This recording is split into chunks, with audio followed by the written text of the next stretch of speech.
Good evening, adventurers, and welcome to today's episode of Goodberry Cafe, the little warm cafe where everyone is welcome to come in and pull up a chair. Today, we're serving up a cup of inspiration, so I hope you'll come in and stay a while. My name is Jem, and hopefully you can hear me. I know we always have audio issues, and I'll be your host for tonight's evening at the cafe. Here at Goodberry Cafe on the second Monday of the month, I invite some friends to join me in trying out new, weird, unique, and creative indie tabletop RPG games. This virtual cafe is meant to be a warm, safe, inviting space where my guests and I feel comfortable learning and stumbling our way through these strange games and that we'll all try out together. So this evening, we'll be playing a game called Himbo Treasure Hunt, which I'm very excited for, by Grant Howitt and Sasha Sienna. So Himbo Treasure Hunt is a one-page RPG where you are a bunch of muscular people who are good-natured and not academically inclined. So you're on a mission to save the local gym from being demolished and repurposed into some high-end apartments. But luckily for you, we've all heard tell of an ancient treasure buried underneath the main street, back in 1973. So we've got until 5 p.m. to find the hidden treasure and buy back the lease to save the gem. So it seems like it's going to be another really ridiculous night at the cafe. I'll have the mods link the game in the chat. It is a free one-page RPG. And if you're familiar with Grant Howitt games, you know they're all absolutely ridiculous. Things like Honey Heist or Familiar Problem. So like usual, I'll try and talk through some of the rules before we start and as we play if questions come up. But remember that we are all learning this together. So this is all of our first time playing this game. So please have patience with us. Before I jump into the rules, however, I do want to introduce you to our guests at the cafe tonight, starting with our game master, Ryan. Ryan, can you introduce yourself? Of course. Hi, my name is Ryan Omega. My pronouns are he, him. I am a podcast producer and host, and I also host events at companies worldwide running games. Thank you. And I'm so excited to have you hosting our game today. And up next, Phil, would you mind introducing yourself? All right, hello, I am Phil or Phylistine, whichever you prefer, don't care. I'm just a general Renaissance queer in LA and just do a lot of cosplay, geeky, nerdy stuff and have just been, navigating the world as a professional weirdo, so. And what's the name of the character you'll be playing tonight? Oh, I will be playing Corbin Escobar. I love this guy. Do I explain who he is, or am I just saying? You can give us like a one sentence summary of Corbin. All right, he's just kind of a chill California dude, and he really wants to, make it as a star, and he will do whatever he can to get there. And sometimes it's not the best decisions. Awesome. Ev, would you mind introducing yourself?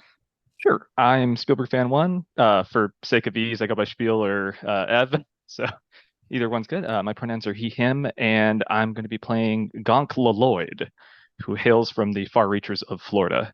So he's... I love it. And PJ, would you mind introducing yourself? Hi, everyone. My name is PJ Megaw. I'm the forever GM of Nat 20 Productions here on Twitch. I am very excited to be here, and I'll be playing Tevors. And for those who don't know me, I'm Jem. I am the host of Goodberry Cafe, but I'm also on this channel. I play Whisper in our actual play Forging Fates, as well as Mira in our other show, Spell Shots, which is on Tuesday nights. We've got a lot of fun things going on this channel. And tonight I will be playing Chase Fetcher. He's just a good boy, and he's happy to be here. Before we got into the game, I did want to go over a little bit of the mechanics of how the game is played. Ryan, did you want to explain that? Do you want me to explain that? I'll have you explain that if that's okay. Yeah. So the premise of the game, you can see on the one-page RPG, is the gym is closing, but the only dice that we roll throughout this game are D6s. So Each day begins at 7 a.m., and each dice roll represents the culmination of an hour of effort into solving this mystery. So when you commit to something risky or difficult at the crux of a scene, you grab dice equal to the most appropriate stat and then ask the other party members for support. So each one of our characters has 3 stats. There's beef, which is raw physical strength and endurance. There's teeth, which is a winning smile, charm, and dress sense. And then there's feet, which is dexterity, balance, and speed. So we have given each of our characters scores between 2, 3, and 4 in those stats. And we also pick a specialty. So each one of our characters has a specialty that will come up at some point during the game. And those specialties provide us the ability to re-roll our dice. And in character creation, so we pick those stats, we pick a specialty, but we also pick one of the stores in the town and how we know, or somebody who works at one of those stores. And that's how you are supposed to develop your backstory for your character. So when you have a role that comes up, when there's something that has to be done, something risky or difficult, you grab dice equal to your stats. So say I had a 3 in beef, I would grab 3 d6s, and I ask the other players for help. So every other player must choose one of the following. They could either say, you got this, and they'll add 1 dice to lend emotional support, or I got you, and they'll add dice equal to their own rating to help out directly. So you roll all your, this sounds really confusing, but as we play, we will make it make more sense. But you roll your dice, and if any of the dice show a 6, you've succeeded. The 6s you roll, the more 6s you roll, the better your attempt has fared. But if any of the dice show a 1, something has gone wrong as well. The more 1s you roll, the more collateral damage and mayhem you've caused. So any of the other numbers that you roll don't matter. It's just 6s and 1s, which is kind of an interesting mechanic, and I'm excited to see how this all plays out. Trying to look, is there anything else you think I need to cover before we get started? I think the rest of the stuff will probably we'll address that as we come up. Awesome. Yeah. So I think we are ready to start this mayhem. Is all the other players, you ready? Good to go? Good to go, Bruce. All right. Well, then with that, I will pass it over to Ryan to get us started. All right, great. So I'm going to change some parts a little bit so that's more amenable to role play. So normally this game starts off at 7 a.m. when we start the treasure hunt, but I think it would be more interesting to start the night before when people get the information about the gym closing. This gives us an opportunity for people to just role play your characters. But I also kind of want to see what workout you're doing when you get the news. I'm going to start off with PJ and Jem's character working on workout machines that are right next to each other. Let's have PJ start with describing who you are and what workout machine are you working on. Well, my name is Trevor Tevors. You know, my mama always said, be quick to be nice, but be swift to hit harder, you know. So I believe that I have to be very fast if I'm going to ride the bull for the rest of my roads down that rodeo. So I'm on the hip thrust machine, making sure my cake is, you know, strong enough to serve some takes on the bull. I'm putting up about 350, but yeah, my grip's just getting a little loose, you know. Yeah.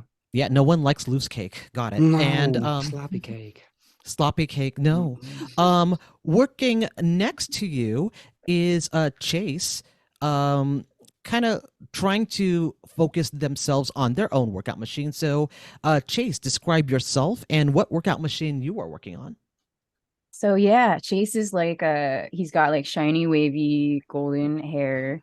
He's very charming. He's his face is a little sun-kissed. He's just like excited about life. He's like just happy to be here.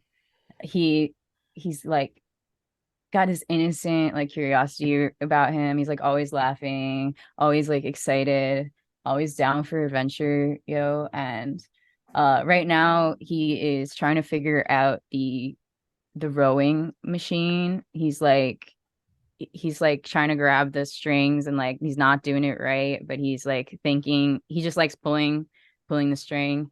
And he's thinking he's really working hard on this, but the machines are not normally his bag. He's normally like out in the basketball courts and stuff playing.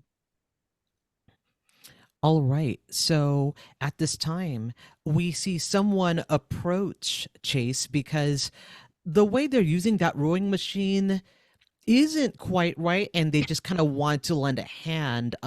Jem, who do you want to bring in between Phil or Ev? Let's go Corbin.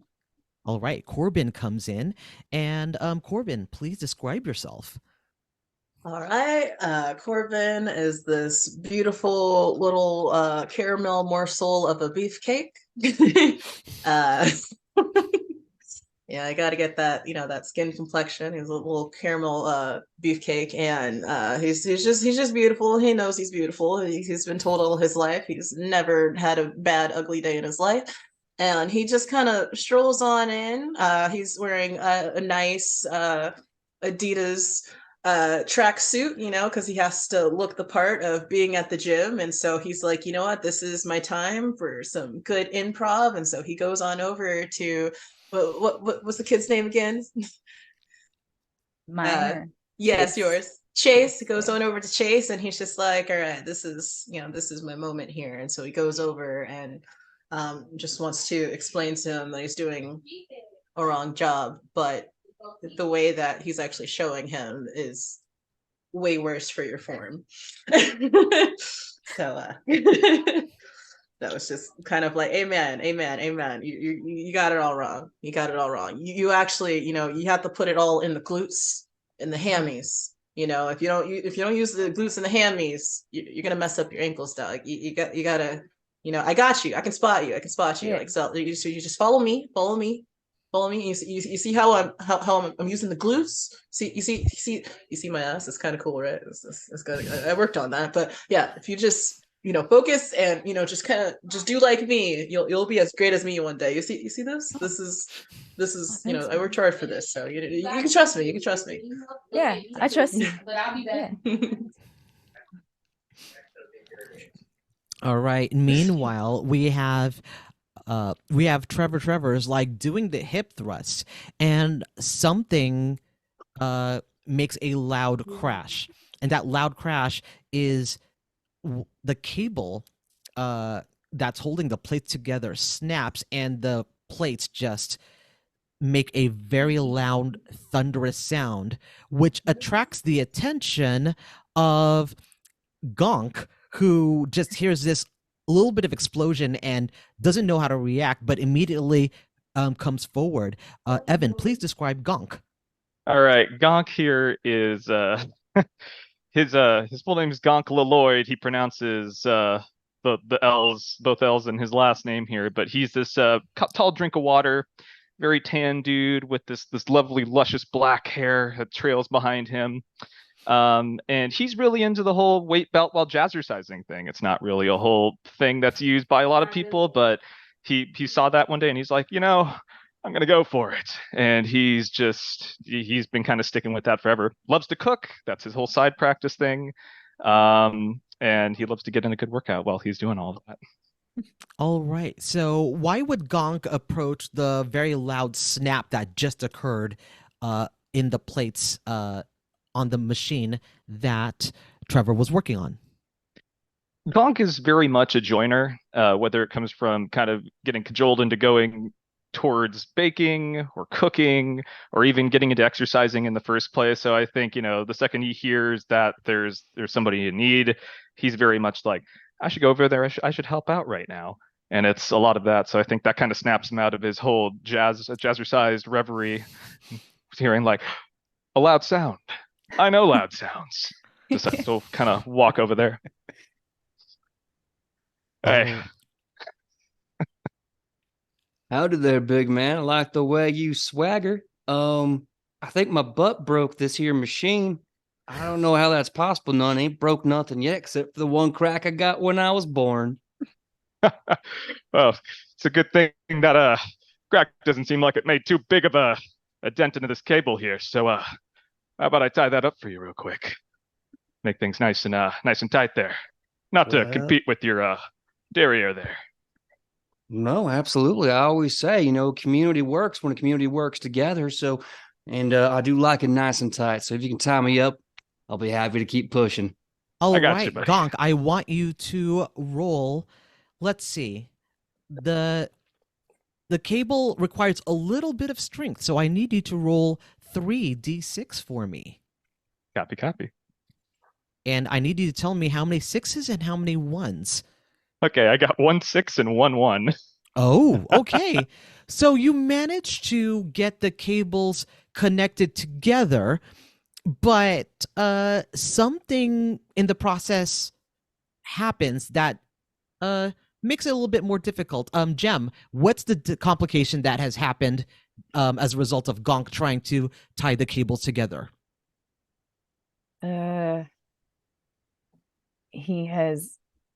He definitely did not tie great knot. It's just it one of the plates came loose. All right. Yeah. So Gonk ties the cables together with hands because, like, as you can see, the cables themselves are a little bit more of the stretchy cords that you would expect rather than a metal cord. The gym is falling apart, and one of the plates slips loose, and it also makes a loud clattering sound. And out comes this old man from the management office. He is a little bit hunched over, balding a grayish silver comb over. His hands like at his head, like no. Oh, this gem is just falling apart, and he has some pieces of paper in his hand. Oh, and he looks around. It's like, Chase. Oh, Trevor, Gonk, Corbin, you're all here. Yeah. Man. Oh, this. I hate to say it, I don't know who else to tell, but we won't have a gym by tomorrow. What? Wait, is this here one of them walking gyms with like the Baba Yaga chicken feet? Because I didn't sign up for no chicken feet, y'all. I do not do my cardio well. I like chicken feet. Tasty, but hard to catch up with. My grandma makes some good chicken feet. Trevor, yeah, smart like a dull whip. Yes. No, I just want to explain that this right here is the eviction notice, and the gym's gonna close tomorrow unless we figure out a way to just pay for the gym. Now, I might have a really loose idea. It's kind of crazy, but I know that there's treasure around here. But I'm too old. I can't really look for this kind of thing. But, all four of you, like, this is my last hope. Listen, if you could find this treasure that it's been rumored to be buried around 1973 or something like that. I don't remember why it's that year specifically. You can get part ownership of the gym because you helped rescue it. What do you think? Wait, man. So hold on. I'm trying to piece all this together. But what you say? It's an eviction. So we just got to get a bunch of people to vote for you. So if we just get what is it? A list of people's names. All they got to do is just vote for you, and then like all of this could go away, right? An eviction, right? Oh, yeah.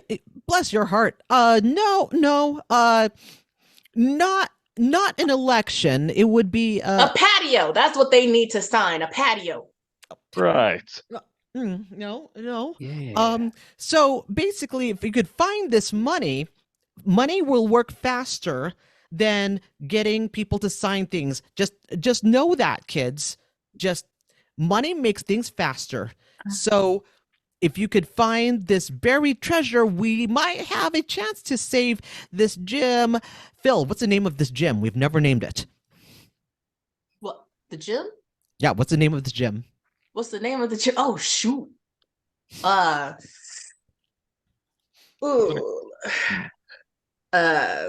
Pex squared. Pex squared. Because you get, pecs and pecs. Got it. There you go. Pex squared. Pex squared. Just out of character, like it. So me being Filipino, peck is a very dirty word. Oh no! So my brain went, "Whoa, That's unfortunate because I'm going to say that. I was thinking about it to the third degree, but I thought it was overkill because we got pecs and pecs. Pecs and pecs. We'll just call it, pecs and pecs. There we go. We just need to. So if I can help you save like pecs and pecs. Well, I would be forever grateful. This is really awkward because I thought they sold bird ingredients here. Not quite, Gonk. The pet store is like way over there. You don't see bird feed here. Oh, I forgot that when you were lifting sandbags, that was full of bird feed and birds gone in it. I remember, but the bird's peck. Yeah, the bird's pet. Yeah, I guess that's triple pecs. Yeah. Well, you could name it whatever you want if you find the treasure for me. What do you say, kids? You know what? If I do this, it'll get me a ton of publicity for my resume. So what? I'm in on this. This is cool. This is cool. All right. Thank you so much, Corbin. What about the rest of you? I've got a good adventure. I've got a good nose for things. I'm like good at finding stuff. So yeah, dude, I just want to help. Yeah. All right. Thank you so much, Chase. What about you, Trevor?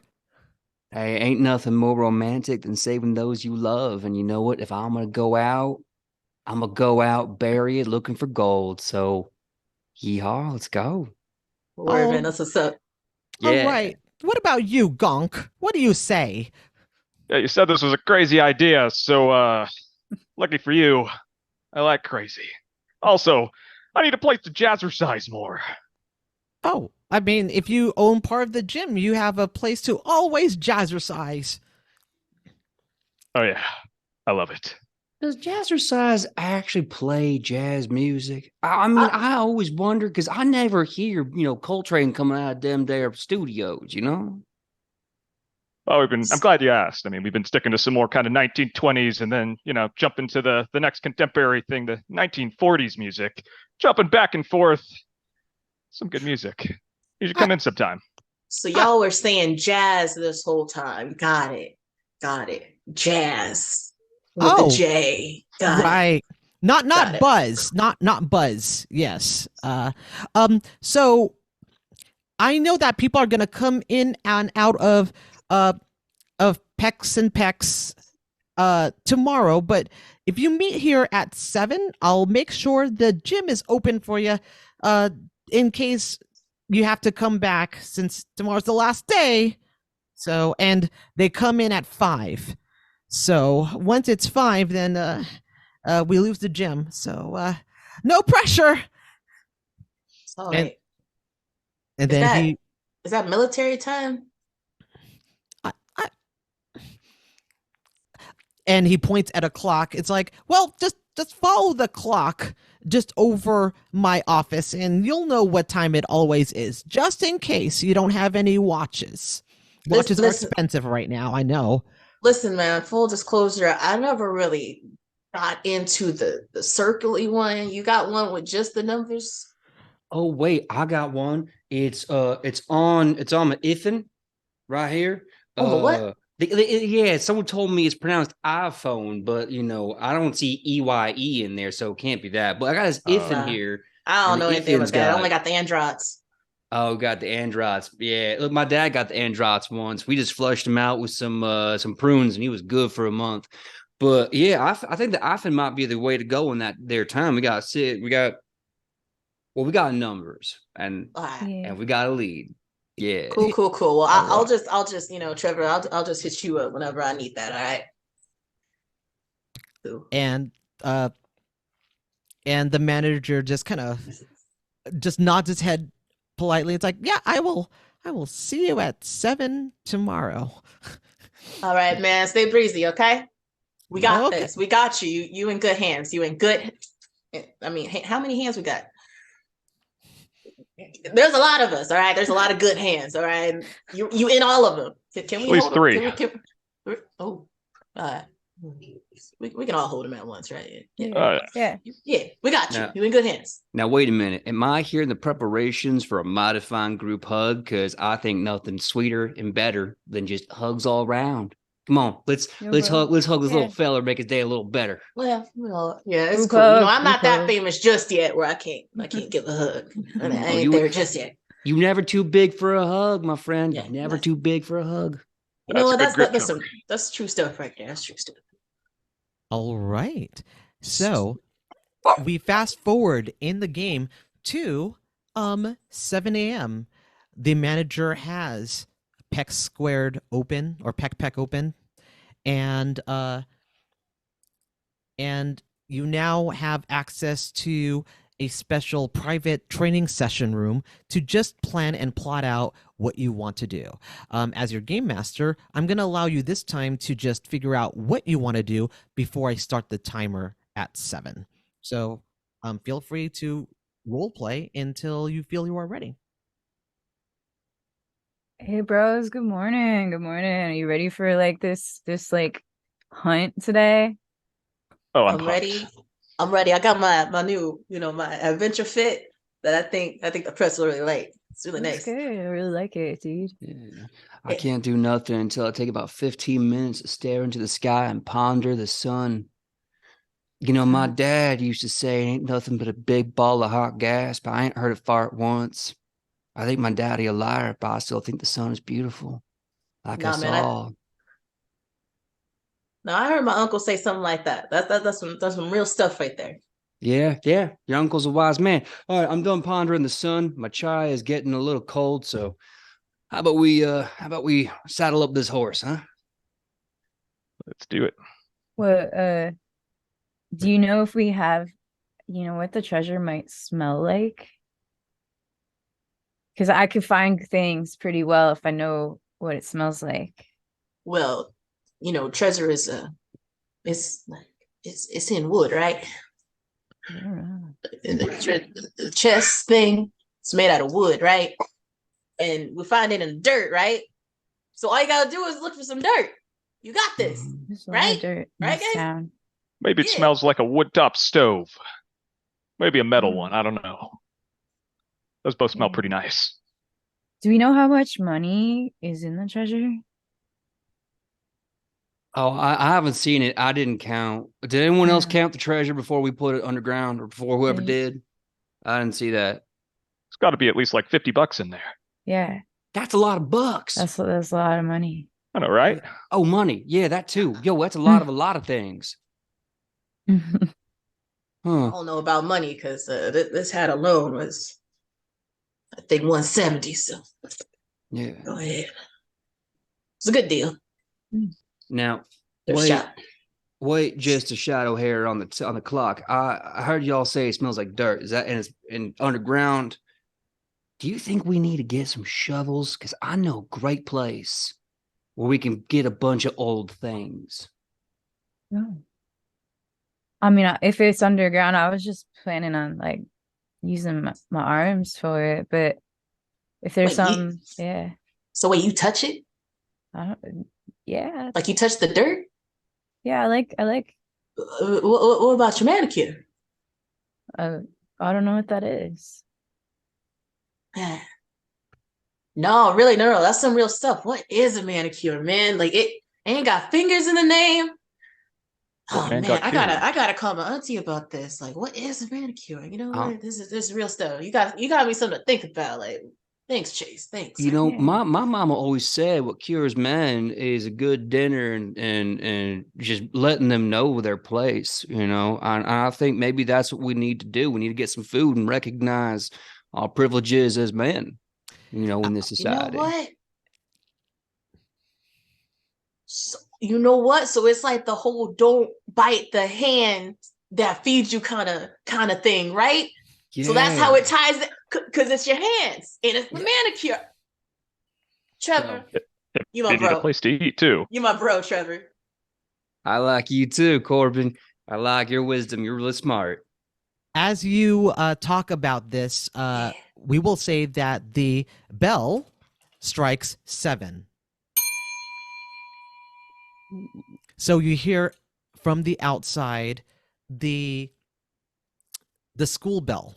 The school bell will always chime with the correct time, which is also the game master telling you what time it always is. Remember that the game ends at 5 p.m. game time. So it is currently 7 a.m. And the timer starts now. Where would the group like to go? They can search anywhere in the town. So I'm looking good. I'm ready. I'm ready for anything. So where y'all want to start? Well, food sounded like a good plan. Or like if other people didn't want to like use their hands to bury stuff, there was also Trevor, that place you mentioned, where you can get old stuff. I mean, he said that treasure is like old, right? You know, when I do go by my old shop, I do find me a lot of treasures. But I don't know about y'all. I can't do nothing on an empty stomach. My macros get all out of whack, and I just get the hungers real bad. Chase, do you know a good place to get some food? No. Oh, Lucky for all of you, I do. Yeah. oh, There's a wonderful little place right around the corner here. We can go contact my good friend Yeastma. She's pretty good. She knows all the stuff about the kitchen. I go to her for all my needs. Yeah. That sounds good. I don't know. I never had food better than my mama's, or these my protein shakes. But I'll check it out. I'll check it out. Yeah. All right. So, a place is called Daily Bread Bakery. So, should be able to make it there pretty fast. Yes! All right, and the group walks over to Daily Bread Bakery, which is only like 500 feet away. So just a couple of blocks over. Gonk and the group comes in, and on the other side is Yeastma, wearing something that looks very, very hold on, I had the description here.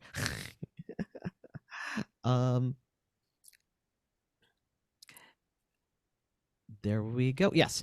We had Yeastma, who wears a purple and blue employee shirt, black pants, and one of those plastic purple golf visor hats. This whole tying back disheveled hair.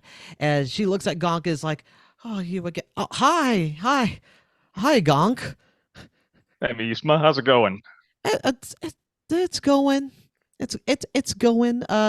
Just getting the bread out. I had to be here since 3 a.m.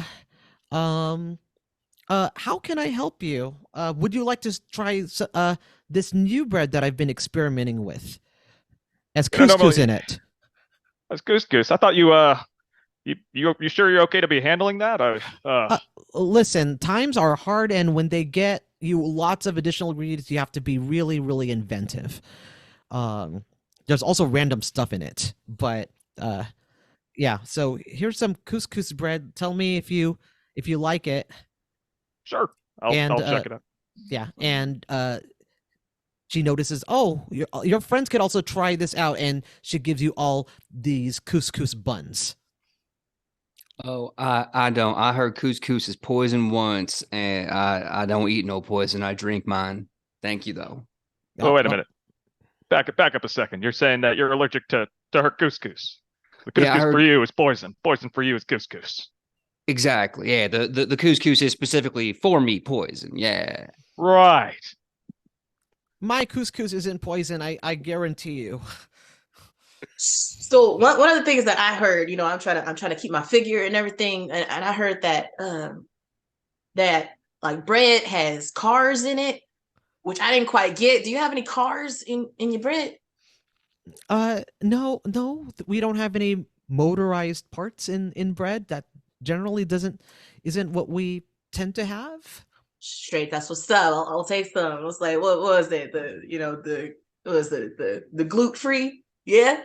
The gluten-free bread. Oh, yeah. So that'll be so she gets you some of the gluten-free breads that are freshly baked. So they're warm, they're enticing. And she says, these are $5 a loaf. Nice. Yes. Brought money. Yeah.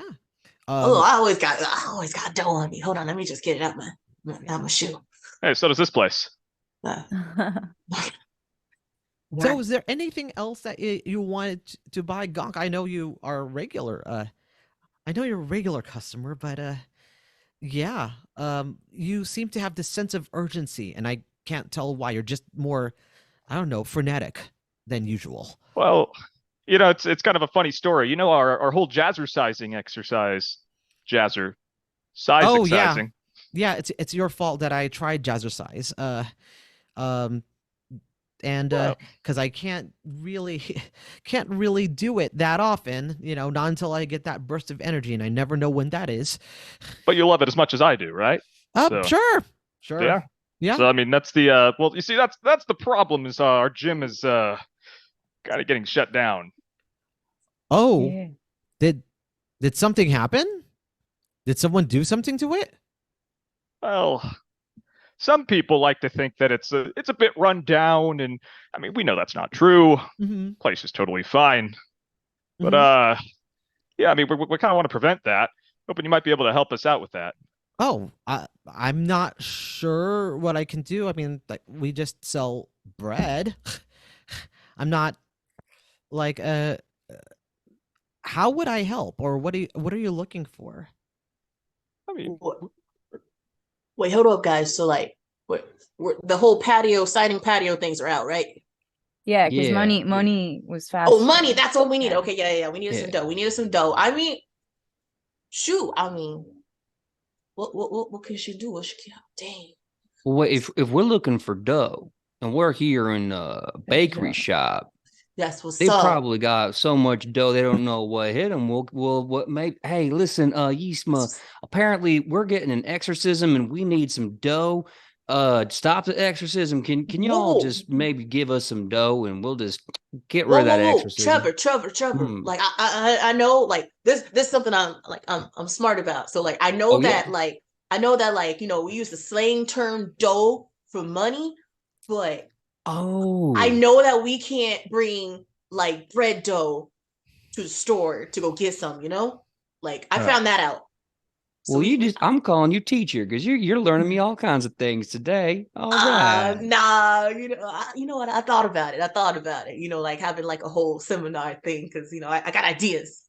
Well, shoot, get those ideas out there. Listen, hey, words in the brain just make the brain go full. You gotta deflate that brain, let those words live out there, man. Nah, that's real talk.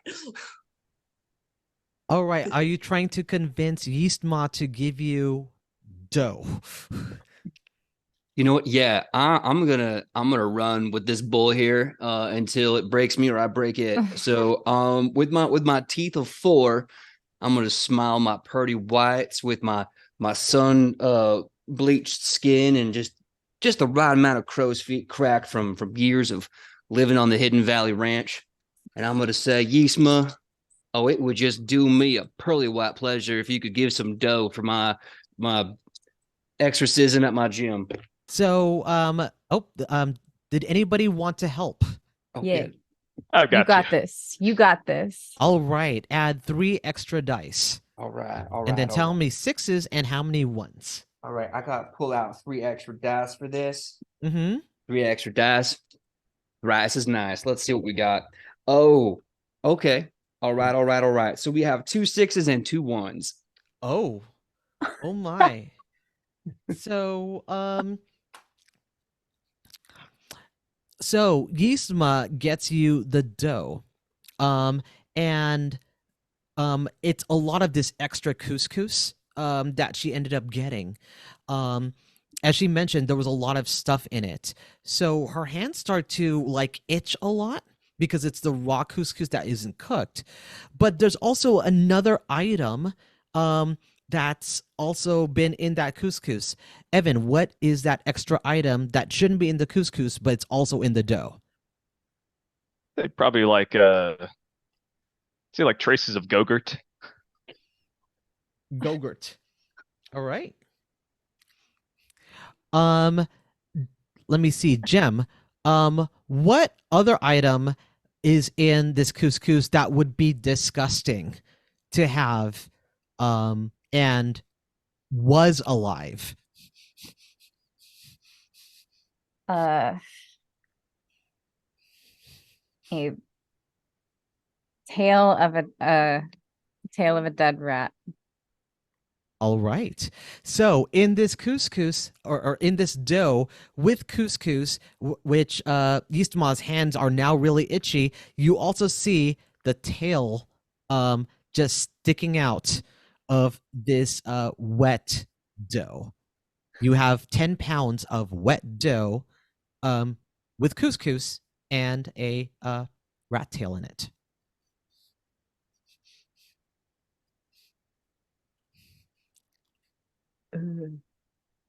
How are we gonna carry this? Well, I do have an apron, so I mean, if you want me to carry this thing around, this will be kind of my good workout. You should like throw it over your shoulder, right?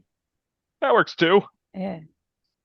All right. So Yistma gives you one of those cloths, almost like a cheesecloth, to carry this 10-pound. Like she double wraps it in cheesecloth, enabling you to carry the 10 pounds of wet dough. Yo. That worked, guys. Man, Hey, trust me. Gonk, you got more muscles than I realize. That's real done. Jazzercise works every Man. time. Man. While you are carrying this cheesecloth, there is a tag on one of the edges of the cheesecloth, and when you look at the tag, there seems to be some symbols that that look kind of foreign. You cannot tell if it's Egyptian or ancient Greek, but there are some symbols written at the edge of this particular cheesecloth.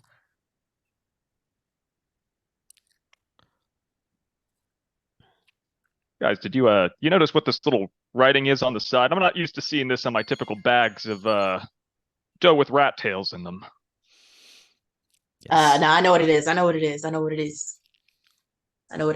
What is it? I've seen this before.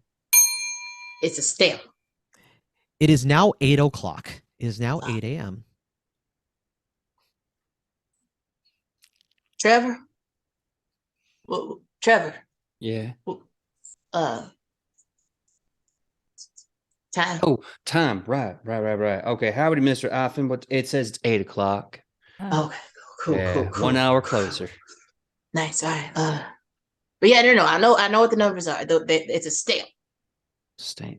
It's a stamp. You know, every time you go into an arcade or a club or something like that, they give you a stamp to come back in. Yeah. That's what that is. Someone just missed somebody's hand and got it on the bag. Interesting. Well, wherever that stamp was, maybe we should check it out. Maybe there'll be something over there. Who recognizes the stamp?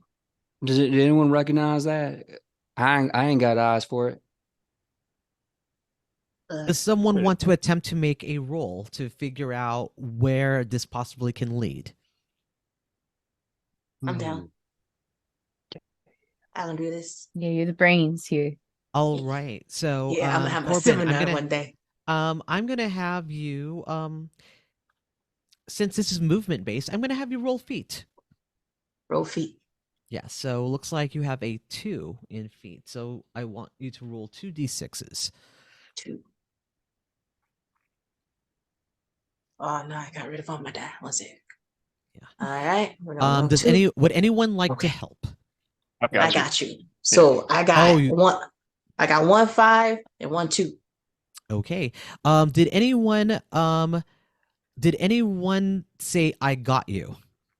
Believe Ev did, yeah. Ev did. Okay, so you are rolling. You're gonna roll 4 feet. So you're gonna roll 4d6, and see if you grab any 6s or 1s. Jem and PJ, did you say you got this or I got you? I would say, you can do it.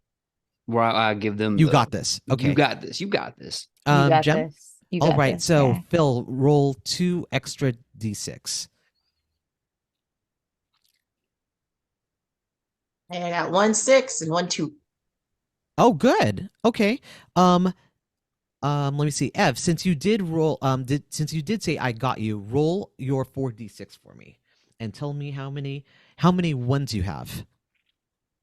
Let's see. Got nothing. I've got a 2, a 2, a 4, and a 5. Okay. No, that actually is good as long as you got no 1s. All right. So, so Corbin, taking a look at this particular stamp, or this particular secret code, thought that maybe the best place to have this analyzed is a place that would know stamps and secret messages, and that's probably One Man's Trash Antique Shop.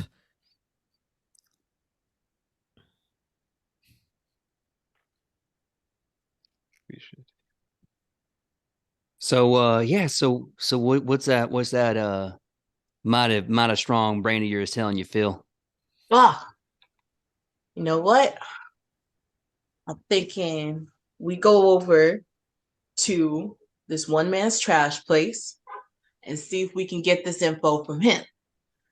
And so maybe they can give us information on this dough, and maybe they can lead us to the slang treasure. dough. To the To treasure. the slang dough. Yeah, the slang dough. Yeah. Yeah. You know, I know someone there. We can probably get this done, quicker than a tick fart. Let's go. Let's do it. That's the place with old stuff, right? Yeah, Yeah. it's full. You love it, Chase. The smells are they're so musty and dank and just a little like mushrooms, but it's got so much beautiful history there. Yo, Trevor, I know you like from the country and stuff, but you got to keep it classy. So we don't call it old. We call it vintage. All right, that's the best way to call it. Vintage. Vintage. Yeah. My grandma always say nothing wrong with getting old, It's just more wrinkles for the smooching. But it's more classic. More classic. Exactly. I respect new things. So vintage it is. Let's go vintage. All right, cool.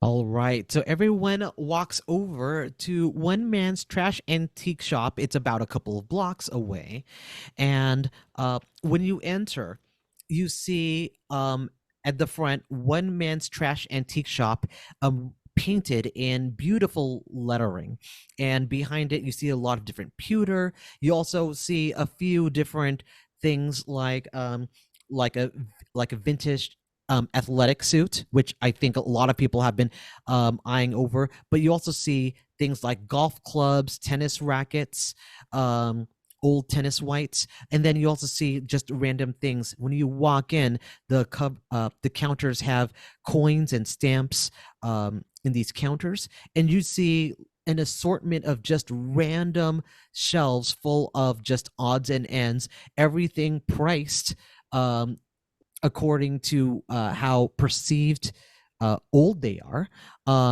And some of the newer things of interest are closer to the window, and some things that are more expensive are towards the back.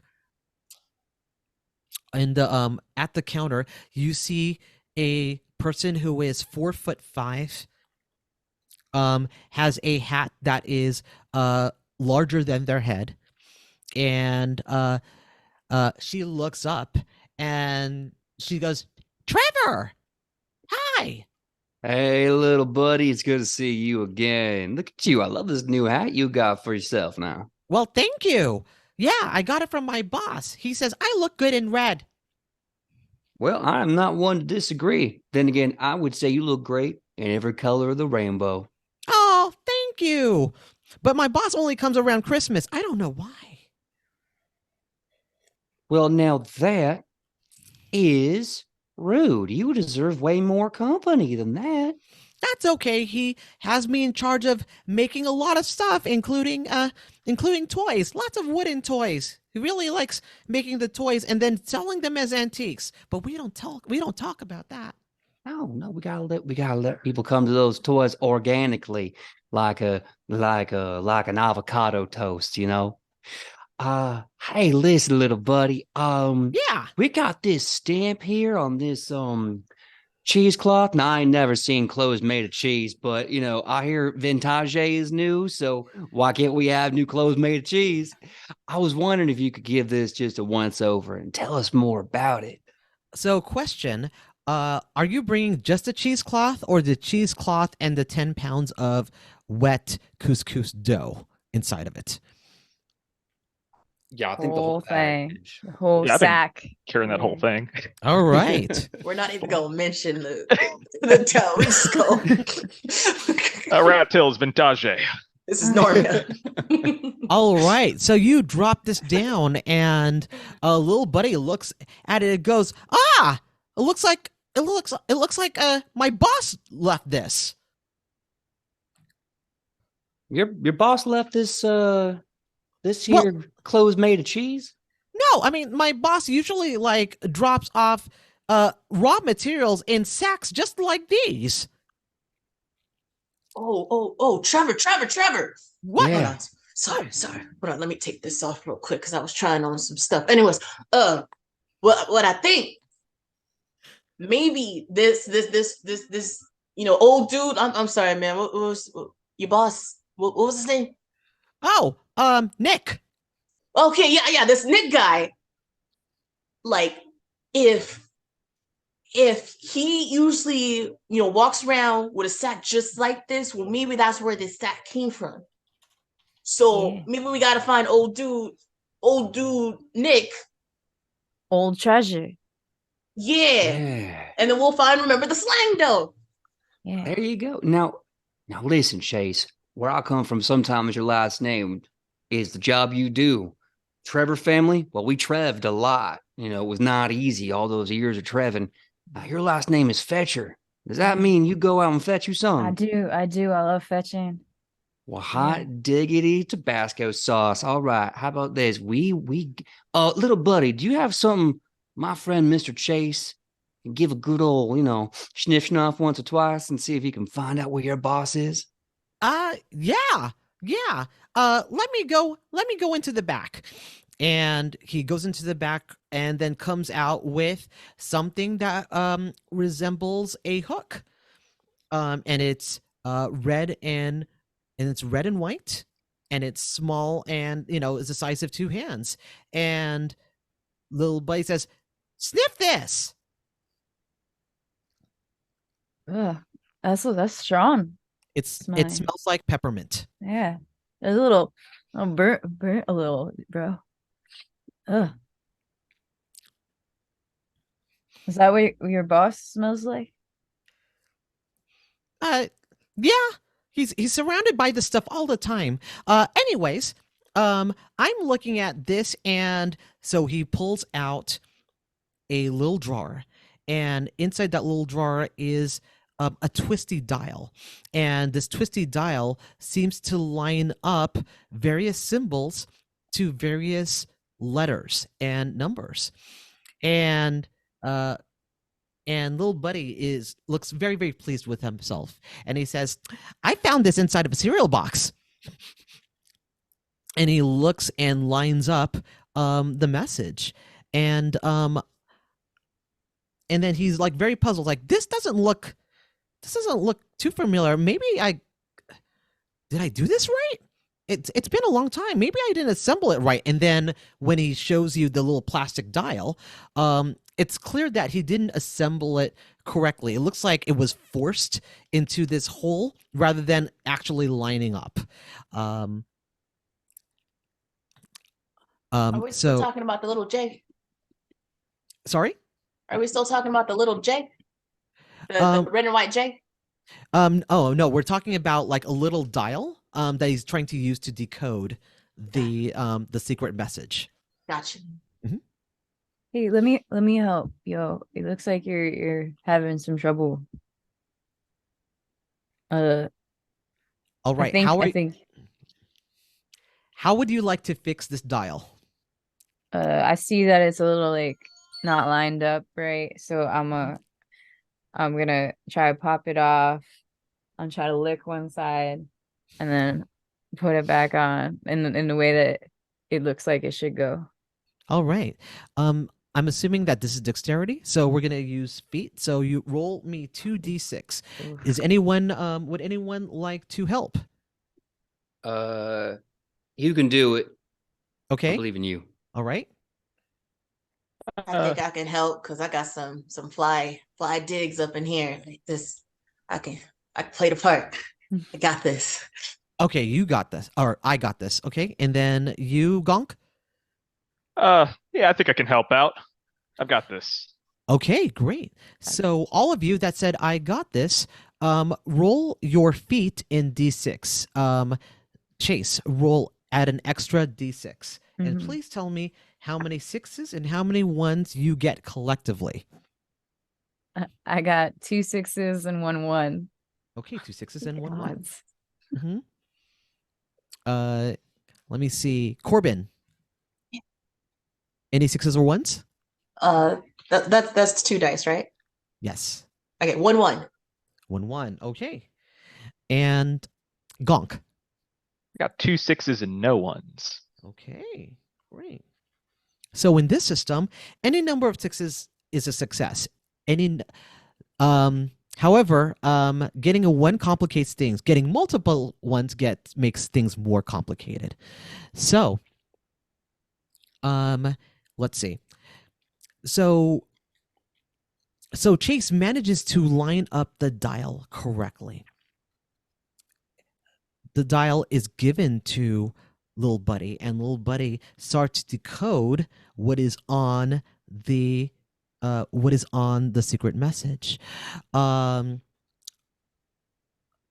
see, PJ. What is happening in that 10-pound bag of dough that shouldn't be happening right now? All right. Well, I don't know if you know about the poison that is couscous, but when it attaches itself to a sentient rat tail, it comes to life, y'all. It becomes a couscous rat monster, and it hasn't eaten in a powerful hour. So it's not ornery right now. All right. So Trevor hears a little bit of gurgling coming from the cheesecloth. And Gonk realizes there's a fermented smell coming from the dough. Guys, I don't want to alarm anyone, but I know that rotted smell of Gogurt and other bits coming out of this thing. We might want to take a step back here. It is now 9 o'clock. Trevor, my man. Yeah. Trevor, what was the time? Right. Often says it's 9 a.m. Oh shit! Time passed. Wait, it smells so bad, Gonk. What is that? You probably don't want to find out what that thing is. We should probably take a step or 2 back. This is gonna get really messy. Might want to throw that thing in the street. Too strong. Ugh. Oh no, man! It kind of smelled like my grandmama's chillings. Meanwhile, while all of this is happening, we smash cut over to the Cash Corp regional director, who kind of overhears what is happening. Little did they know that there are cameras inside of one man's trash antique shop, and they're watching in their own video village, surveying everything. And you hear a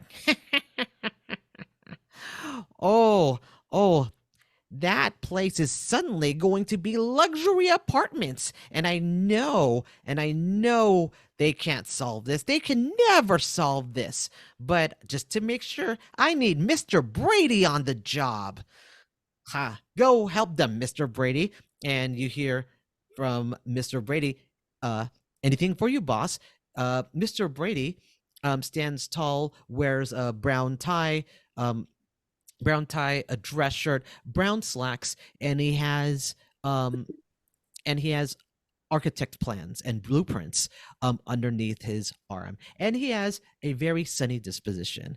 And he leaves, and all you hear after he leaves is, that gym is mine. Coming back to this particular area, we see the gurgling and wafting of this smell, and little buddy smells this and goes, who made that smell? No, probably my grandma. Don't worry about it. It's chitlins. I don't mean to be rude, none, but is there any way that we can take this outside? There's a bunch of beautiful things here. I'd hate for a new memory of stench to be upon them. You know what I mean? I agree with Trevor on this one. Yeah. Yeah, chitlins are an acquired taste. Like, I get it, man. Took me some years. I ain't ever had too many chitlins, but it is smelling at the south end of a northbound cow. So I think we should relocate. Yeah. Take some time to get used to. Yeah. As you are moving this pound of 10-pound couscous dough that is like gurgling and making sounds. That's bars. Little buddy is like slowly reading it and trying to use the dial to figure it out, and says, I think I solved it. It looks like the name of a grandma's toy shop. What? Yeah. And it refers to G Thanks Grandma Toy Shop, which is on the far end of town, not anywhere close to here. I'm a toy shop. I love toys. Maybe that's where she should go next. Nah, I do love shops. I can dig it.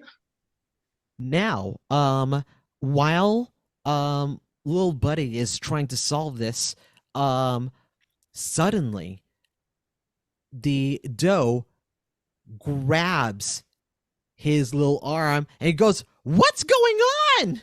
Oh no.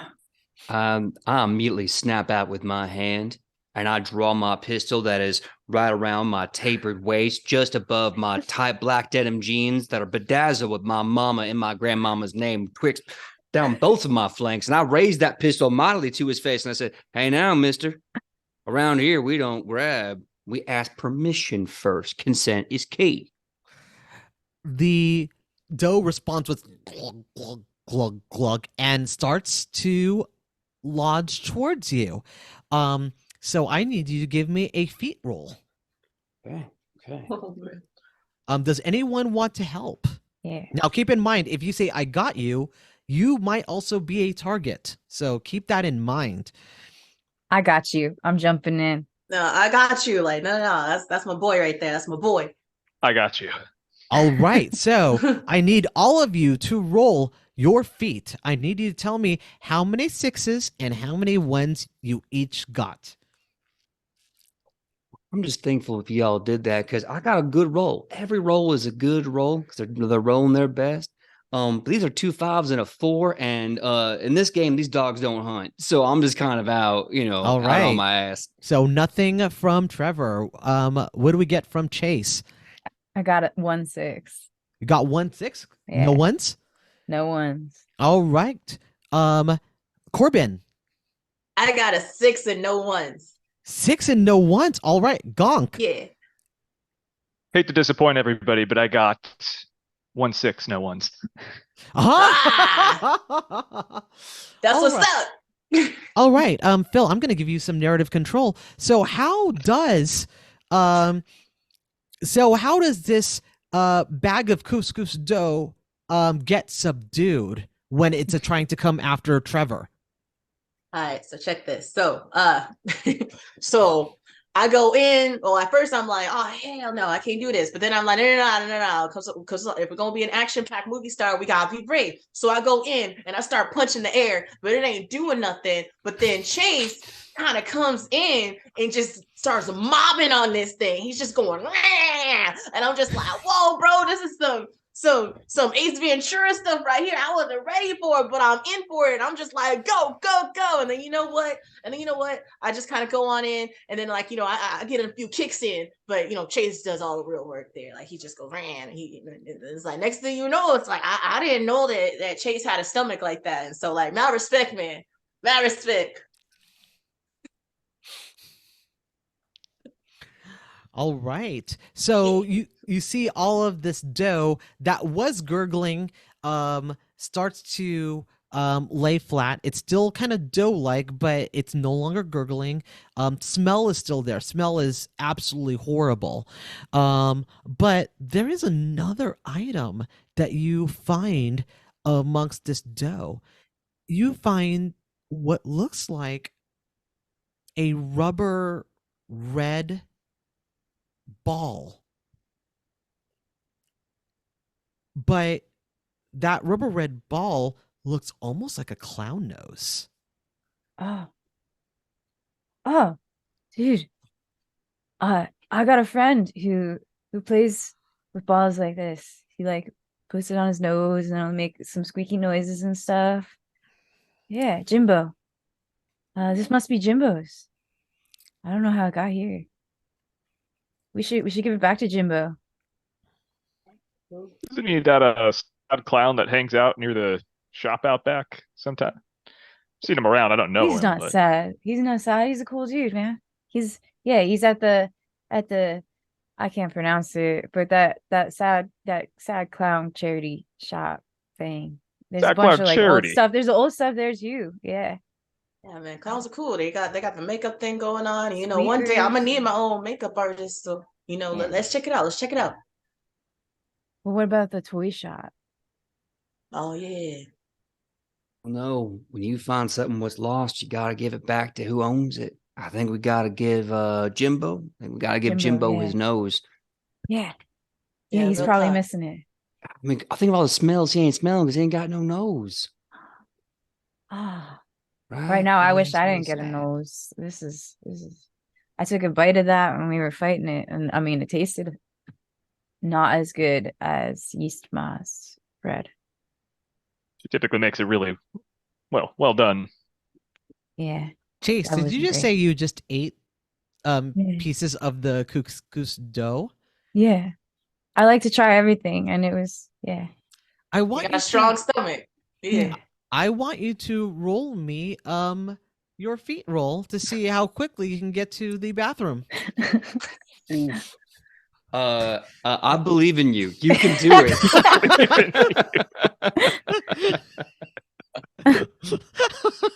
Does anyone want to go? I got this, or are they gonna just help? I'm not gonna Chase? poop for him.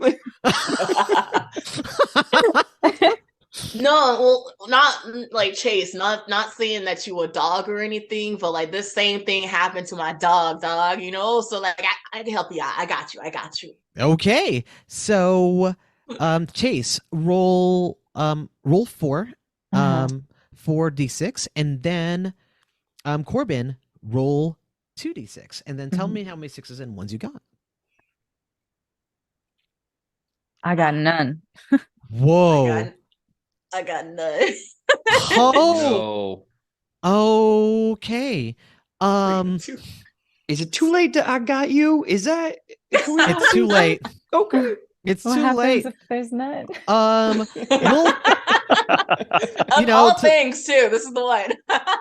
so you feel a gurgle. So Chase feels a gurgle in his stomach, and then suddenly, in the sake of just trying to keep it more or less decent, your legs just squeeze really, really tight, where you kind of feel just a little bit of the chamber about to pop. Oh, jeez. If you do not get to a bathroom real quick, you will poop your pants. What's the nearest store? The nearest store is his hair's theirs unisex salon. Okay, I'm running in. All right. Man, I know the exact place to go. All right. So you run in. It is a very upscale salon. You see standing there a chocolate man with dyed, bleached, cropped hair, leopard suit. And you burst in, and he just kind of moves his head and looks in your direction and goes, "Excuse me?" I need a bathroom. Like right now. Bathroom. Where? Like bathrooms are for customers only. I ain't got time. All right. So you're gonna have to make a roll. So probably it's gonna have to be teeth or feet. Are you trying to just get to the bathroom? Or are you trying to convince them? I'm going to say that if you're going to try to convince them, you need more than 1 6, and you definitely cannot roll a 1. Mhm. If you roll feet, which you have less of, if you roll a 1, try not to roll too many ones, but you definitely need a 6. Is he ahead of us? We Uh, haven't made it yet? huh? Oh, Is I'm he ahead assuming of that us or we all haven't of made it you, yet? all of you wanted to travel with Chase could have. Okay. Okay. I'm gonna add it. This might be a little meta. Chase, what is your teeth at? What's your teeth level at?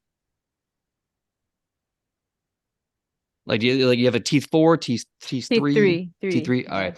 I'm gonna say I got you, in hopes I can smooth this over. If anyone wants to back me up here, I appreciate it. All right.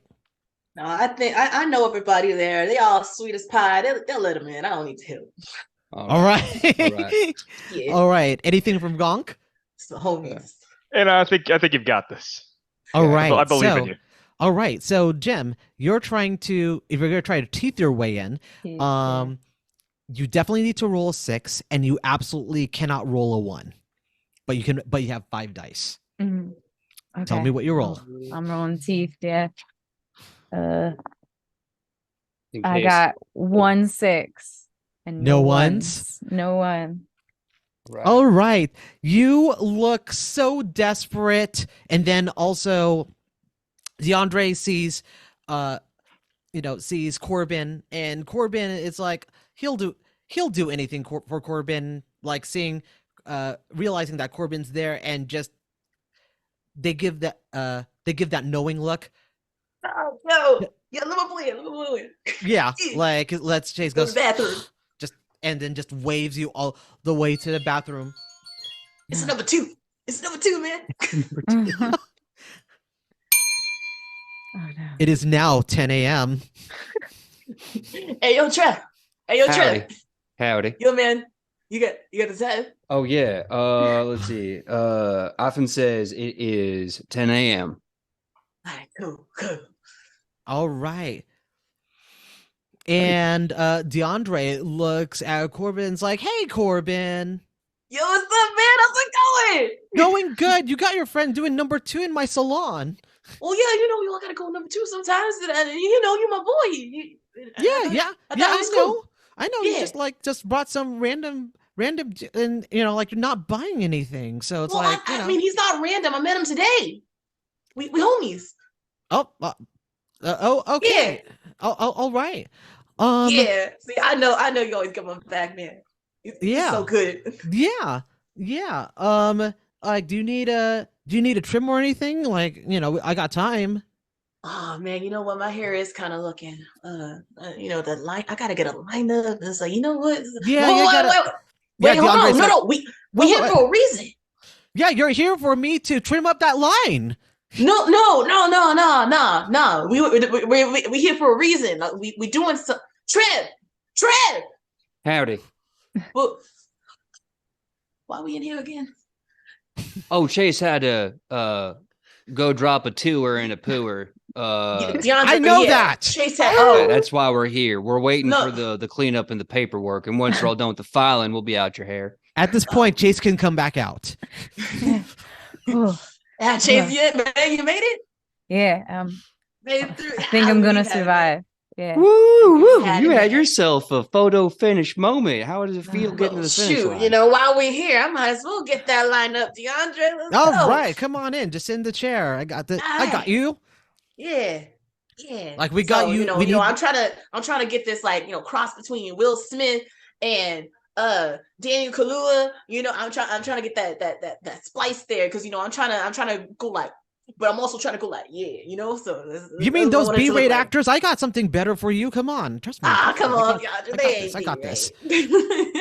And then while DeAndre puts Corbin into the chair and gives them a very meticulous going over because they're using straight edge because that's how you get the best cut.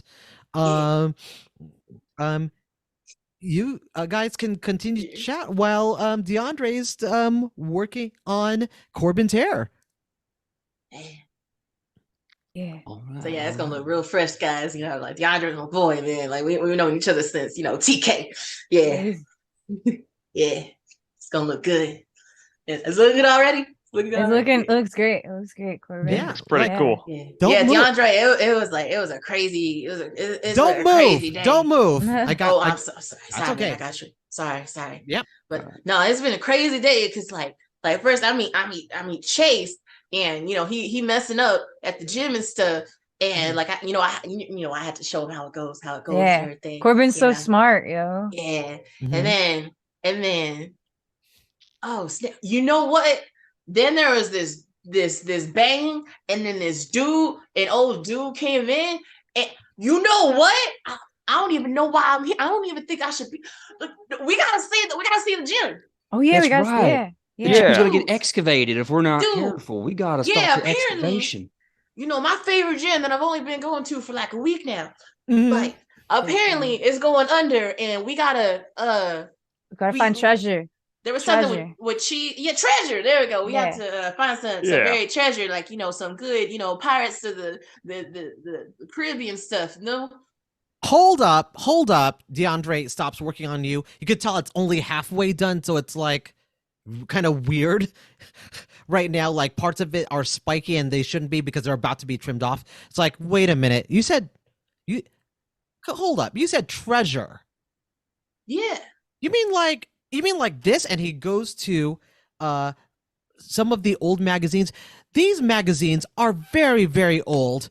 Like he should be getting new magazines for the salon, but he's just never had reason to get updated things. Like some of these things are like 20, 30 years old, vintage or vintage. Vintage, yeah. Vintage. Yeah.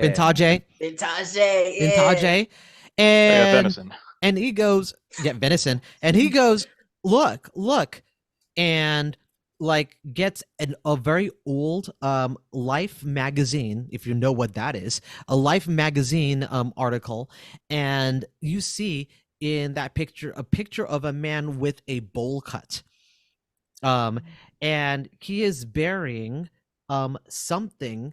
He is bearing a box somewhere in town, and you can tell from the layout of the town that this is that same town. Oh man, it's like this guy I swear needs a haircut from you. I swear, like this is probably somewhere here, but I'm not gonna tell nobody. But like you gotta cut me in on the cut. On the haircut? No. If I'm gonna help you, like I want in on this cut. The dough. You already cutting my hair. We got some dough back over there. Yeah, Yisma. She's pretty. Yeah, we fought the dough monster and everything. She's my boy. Took care of the dough. Dough monster. I have no idea what that is. She just took care of the dough. Yeah. I mean, obviously that they stank up my bathroom. Obviously. Yeah. Sorry. Okay. So haircut or dough? Look, Like, cause you're my boy, DeAndre. I can get you dough, and you know, you already doing my hair. You already cutting it. Right? Yeah. Let me finish this. Okay. Before you go. Otherwise it's gonna be halfway, and it's like I don't want. I cannot have you leave my salon looking like a hot mess. That just can't happen. That's why you're my boy, man. That's why you're my boy. No. All right. So get back into the chair. We will cut the rest of it. But I mean, like, you can, like, take a picture of this. Can't take it with you because I need my magazines intact. All right. And so what you're saying is that this spot on the magazine is in town but much earlier. Yeah. Oh, exactly. But I don't know where this is. Wow. Oh, Right. Thought you did. I mean, it's clear that he's in some kind of warehouse, but I don't know where. I mean, it looks like where he's burying it. Like the shoe warehouse. I mean, I don't know what this is. When you look in the building, right, it just looks slate gray concrete. So it doesn't identify where it is. But you see in the article, it says something like time capsule of gold. So absolutely for sure there is treasure. I've never been by that building. It always clashes with my outfit. Have y'all been over there? I think I cooked in front of it once. You what? I think I cooked in front of it once. You cooked? Yeah, you don't do outdoor cookouts? Was it Chili's? Teaching me the ropes. Well, something adjacent to it, probably. Less rat tails. Yeah. No, this is looking fresh. It doesn't look familiar to me. DeAndre finishes your haircut and says, "All right, there you go. There you go. That's why he my boy. That's why he my boy. Yeah. Oh, looking fresh. Yeah, Corbin, you look great. There you go. Thanks, oh, man. you got to take a selfie and then tag me on it. Oh, heck yeah. Hold on. You know, I just got it. There we go. There we go. I got it. I got it. Posing with you. It's like, all right. Yeah, that's straight fire. DeAndre, you my boy. All right. So, do any of you also want like a haircut like Corbin's? Like, looking fresh. I'm good with these luscious locks. These are good. No, I'm good. I prefer to keep myself au natural. I came in looking this handsome. I'm gonna die this handsome. But like you gotta peep the design on here. It's a pretty cool design you got on here. You see that? You see the design we cut in? It's fresh, right? I do like that. Hey, let me ask you something. Can you give me, like, on the side of my head, can you shave in like a 6-shooter? But can you have it say grandma? Because grandma, she was like a really big influence in my life. And I'd like to like let people know that. Yeah. DeAndre can do anything. DeAndre got this. I can do that. Like, just sit in that chair. That's not a problem. All right, well, shoot. Here we go. Take off my hat. So DeAndre like takes the razor and then cuts it like close enough so that it's easier to get that word to pop up. So it's very cropped on this side. And he then takes a precision razor and starts carving the letters one by one, and just kind of goes, all right. So G, all right, that looks good.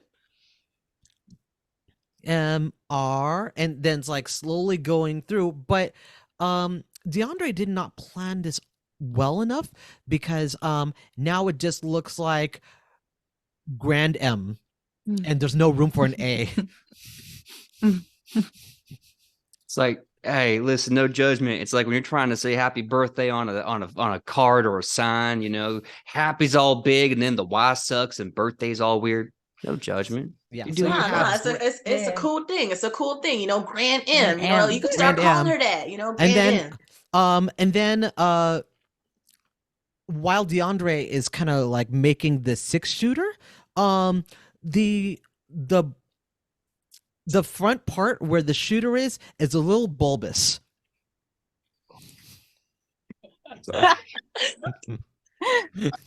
And the handle just looks too, just looks like two very round things.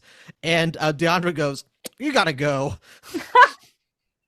I look at it and I go, something about this just don't sit right with me because it looks too damn pretty to be on my head. Thank you so much. You are just, you are the kindest peach pie I ever met. Yeah, Thank you, no sir. charge, Yeah. but you gotta get out. No charge. I told you, DeAndre got it. I told you, DeAndre got it. He's my Yo, boy. I like you, You know what? DeAndre. For all that generosity you're showing to me, I'm gonna pay it forward. Every time someone looks at the side of my head and sees what you did, I'm gonna let them know it was you. No, that's okay. That's all right. That's I'm trying something different now. You gotta get out.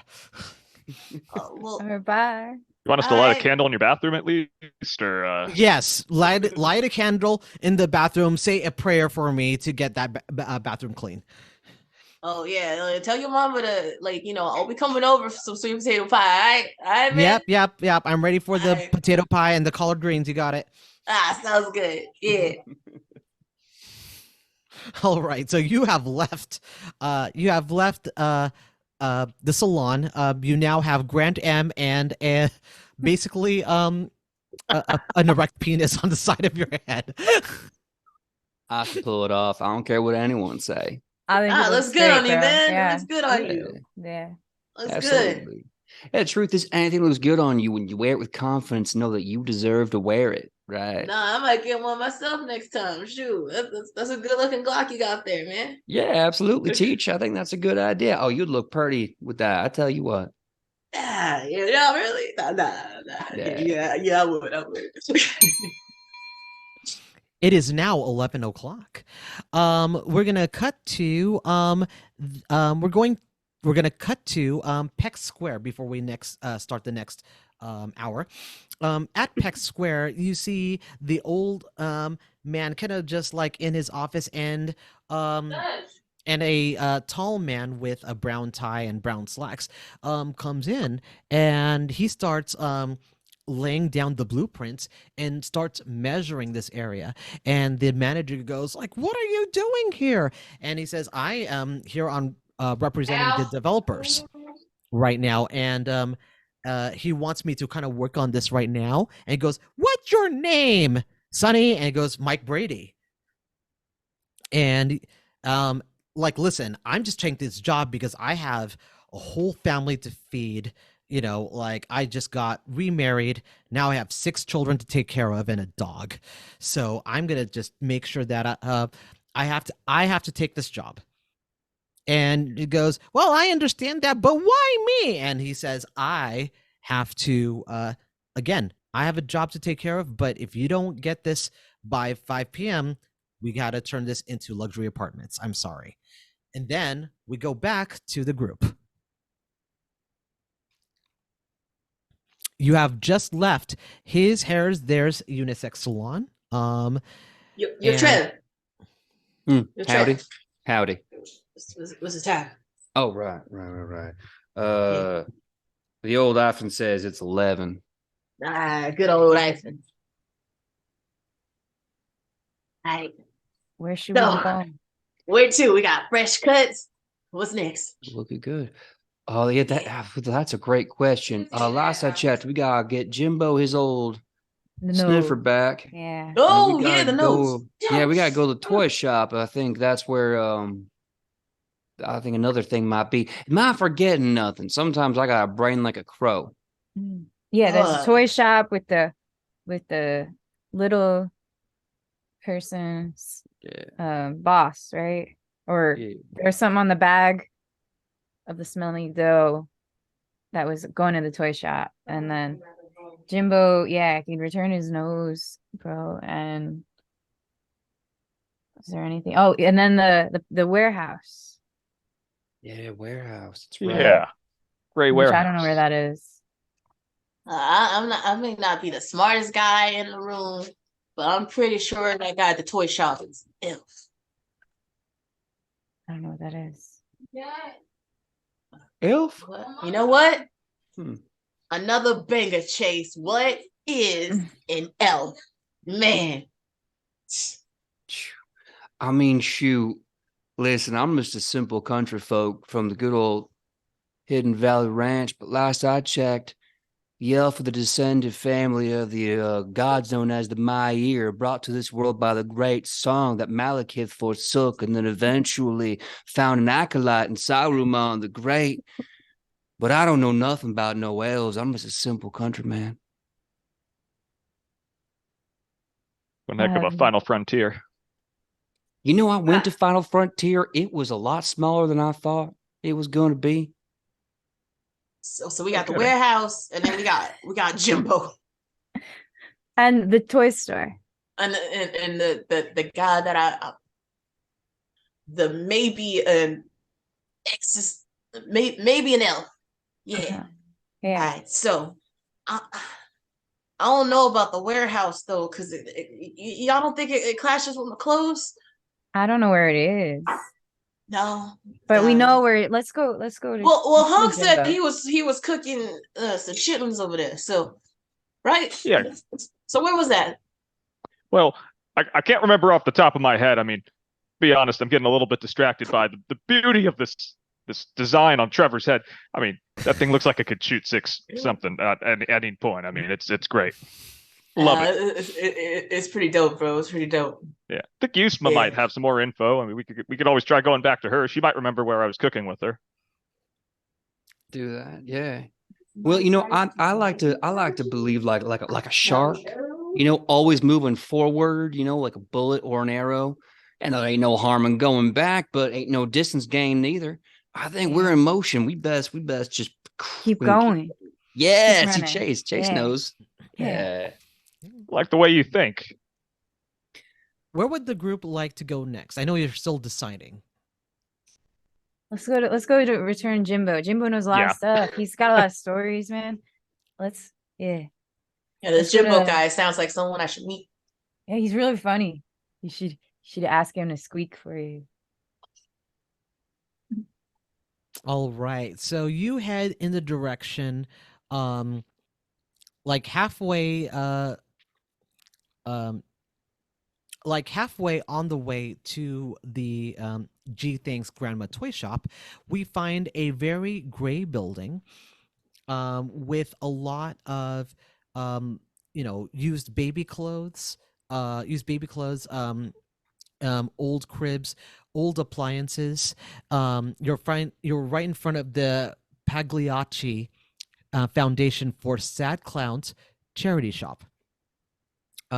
When you go in, you see lots and lots and lots of pictures of sad clowns on black velvet backgrounds.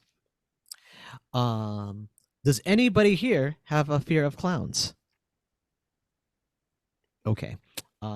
If you did, it would have triggered. But totally fine.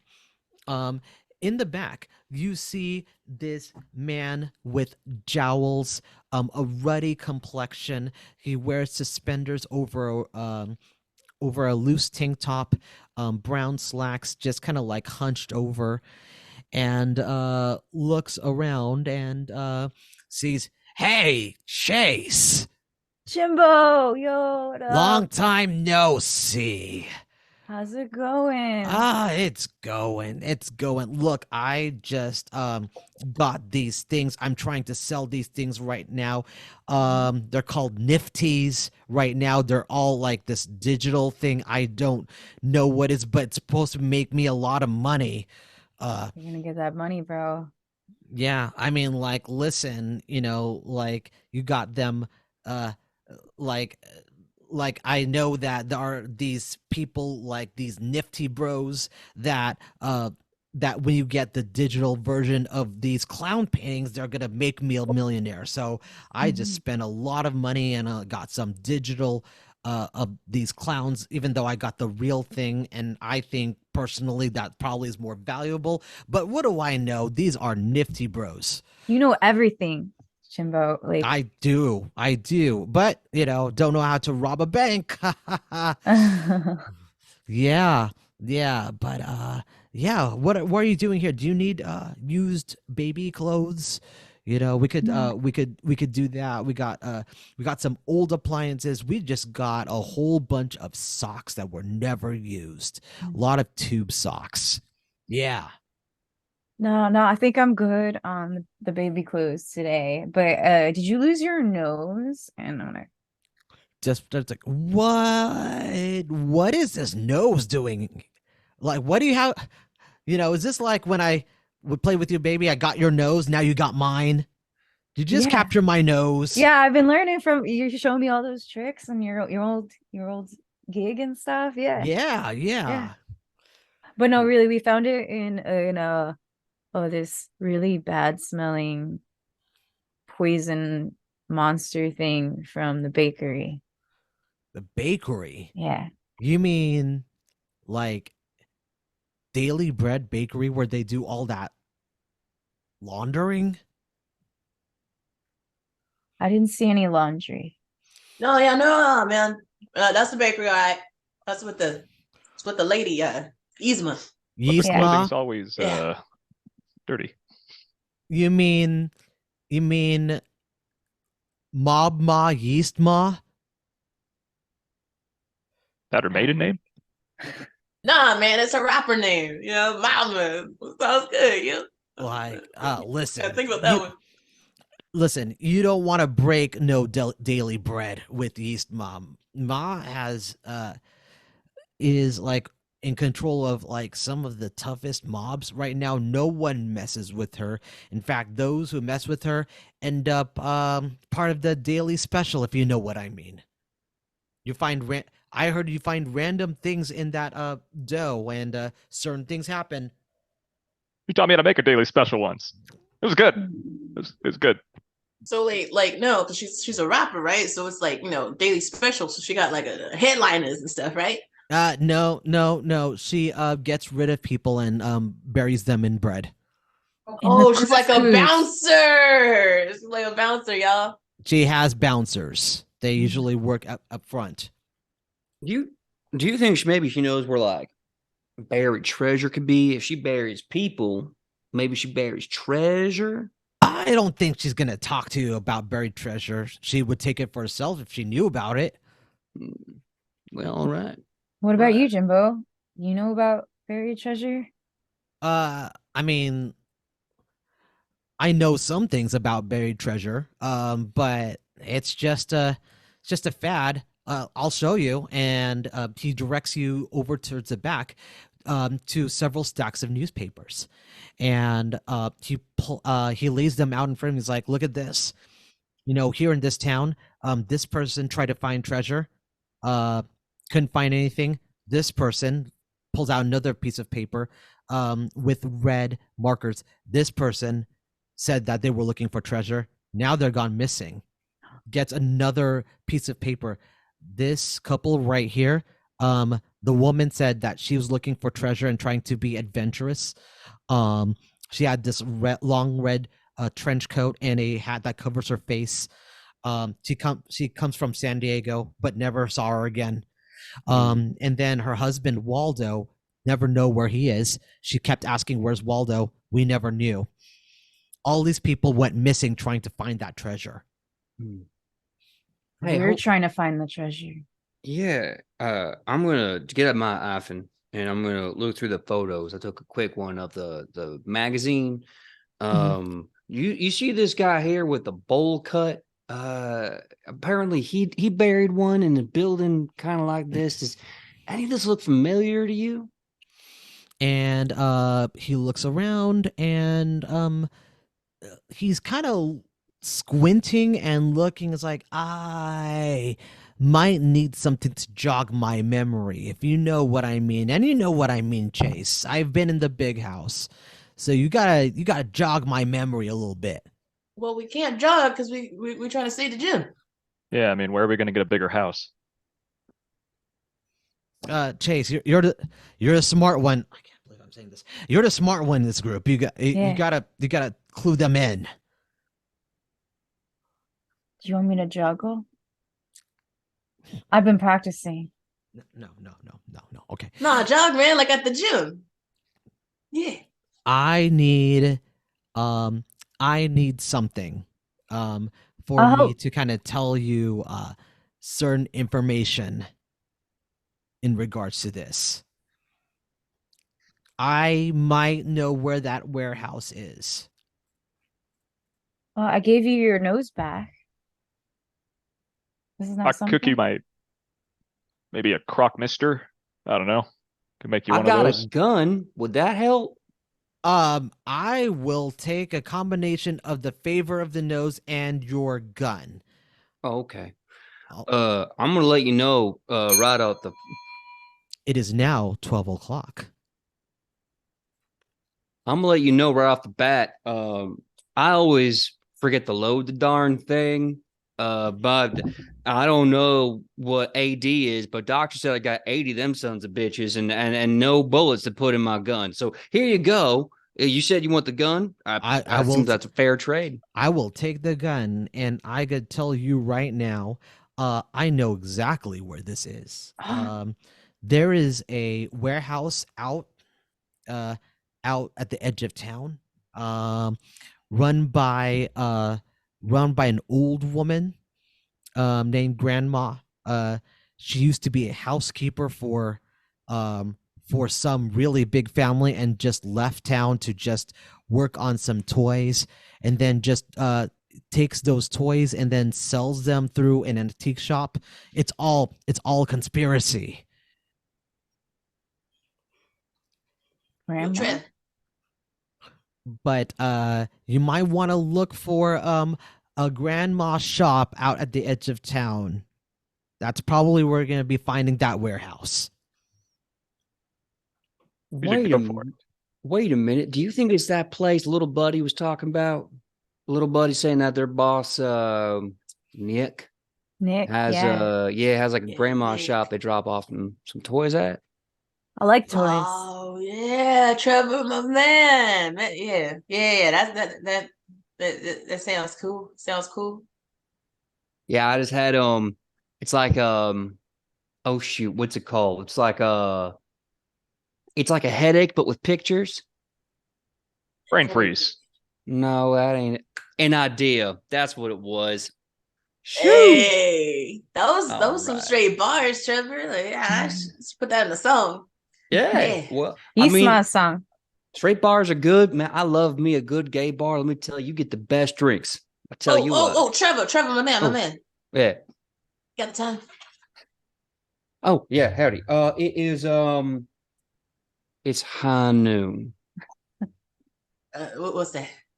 Well, it's like a normal noon, but it's higher in the sky. No, my man. The time with the numbers. Yeah, time is high noon. Thought I said that. I said that. Y'all messing with my head. My watch only got numbers though. Yeah, no, the numbers. Okay, so my number says 12:00, and that's why it's high noon and not low noon. Yeah, I got you. Okay. All right. So it's I learned you something now. You call me teacher. Look at that. Yeah. Dr. Trevor. Dr. Trevor. Oh, yeah. Well, that's like a Dr. Pepper, and I do love me some Dr. Pepper. Oh, me too. Oh, so good. Yeah. All right. So Is there anything else you're planning to do here at the Pagliacci Sad Clowns charity shop? Y'all, you guys weren't cool with like using your hands to like unbury stuff, right? Like you wanted like tools or something. Got to keep these beauties clean. Yeah. Is it? yeah, Hey, Gonk Jimbo, knows what's up. Yeah. Jim, you got any things to unbury stuff? You mean like shovels? Or do you mean like excavators? I don't know. Aren't we trying to stop an excavator from happening from the gym? Yeah, I don't want excavators. No, I that mean, was like, that if was an election. Listen, I have a group of shovels and rakes and hose in the back in a box if you want to carry that trunk of You stuff holding out out on there. us? You got the hose? Let's go. Yes, I do. I do have a few hoes in a box. Nice. Hey, that's what's up. That's what's up. I mean, I like this one. I like this one. I mean, it's not up, it's Jimbo's down rad. because that's what you're using. You're digging things down, right? So you have to have That's right, shovels, digging rakes. down. Let's You gotta go. have shovels, rakes, and hose in a box. You know, if you don't take control of those hose, like those hose, get really, really rusty. Nah. You know, you just gotta keep it a little lubricated. You know what I mean? Hey. Actually, yeah, you're right. I should lubricate those hose, otherwise it'll just get messy, just real messy. All right, show enough. Let's go, guys. Guys, let's go. Let's go. All right. So you now have a whole and you have a whole trunk full of garden tools. I'll help carry it. This wasn't what I had in mind. So how are you gonna carry a whole trunk of garden tools? I got this. All right. So Chase is gonna carry this. Mr. It's gonna be his workout. Mr. Chase Ventura over there. As he is coming, as you are leaving the Sad Clowns charity shop, a young guy in a duster, and a very big hat, like comes up to you and says, "So I hear you're looking for some treasure." Yeah. Just out of nowhere. Yeah. Yo, this guy knows what's up. I think everyone's looking for it. Oh, all right. I will pay you. And then he pulls out a whole fat stack of cash. I will pay you this to stop looking for the treasure. Now, listen, I can't speak for everyone here, but that's a big no-go for me, Buddy Rooney. I made a promise that I'm not going to let the exorcism happen of my gymnasium. And that's a promise I aims to keep. And he looks around and looks specifically at Gonk. It's like, you probably could use this. Use it for what? I mean, any number of things. What can you buy with all this cash? And he just waves it in front of you, and you can actually smell the crispness of the fresh printed ink. Probably buy a lot of ingredients, but I fail to see how that's going to stop an exorcism. He looks a little askance and like, all right, and then heads over to Corbin. What about you? Just waves the cash in front of your face. Man, y'all know what? I can get my teeth whitened, and it'll be really cool for, television, you see the directors, they'll see the pearly whites and everything, and they'll be sick, right, y'all? They'll be sick. Yeah, so you're gonna stop looking for the treasure? Oh, man. That's why we out here, huh? Mm-hmm. Gotta save the gym. So it's like find dirt money or get clean money. I mean, what was that, Gon? When you think about it, I mean, they're both kind of dirty because one's, we got shovels. So, I mean, And hose. Yeah. Like the kind of hose I was thinking about. Oh.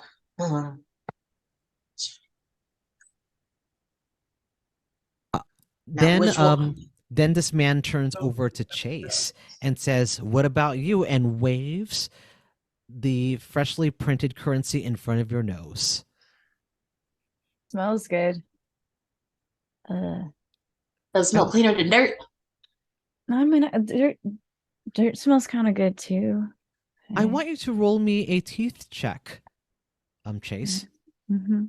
This one cannot be aided. Okay.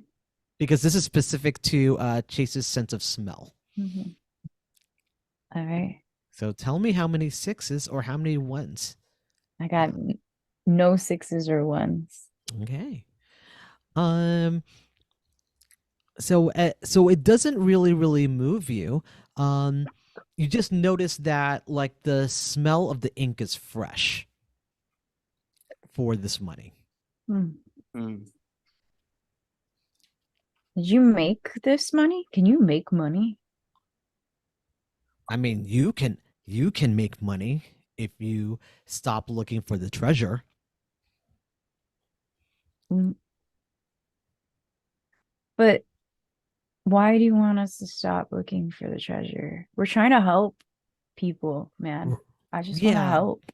Yeah, but my dad needs to make sure he takes this job. So we're gonna give you this money so you stop looking for the treasure. To help your dad. Yeah. It's a lot of steps. That sounds pretty noble. If your dad needs a job, well, if we save the gym, he could work there, make a pretty penny, honest day's work, getting swole. I think it would do him some good. That's No. right, Chase. Let's see those guns. Yeah, you a good Samaritan, Trevor. You got this. Yeah. Hell yeah. Nah, my dad doesn't erect weights. He erects buildings. Rex. That's what we're trying to stop. If you want to find me, I will be around with this cash. But if it hits 5 o'clock, I will not be around. But you can call me pork chops and applesauce. Well, man, if you need a Rex, you can just hit up my boy DeAndre. DeAndre? Yeah, just hit up my boy DeAndre. He's good at a Rex. Yeah, he told me that was. Yeah. Oh, I do not know what it means, but I am yeah, I'm gonna go, but you might see me again, but it'll be with less money. But so you had your chance, and then he kind of walks away. As he walks away, this tall figure, suddenly he becomes half of his size, and there are two people running away under a trench coat.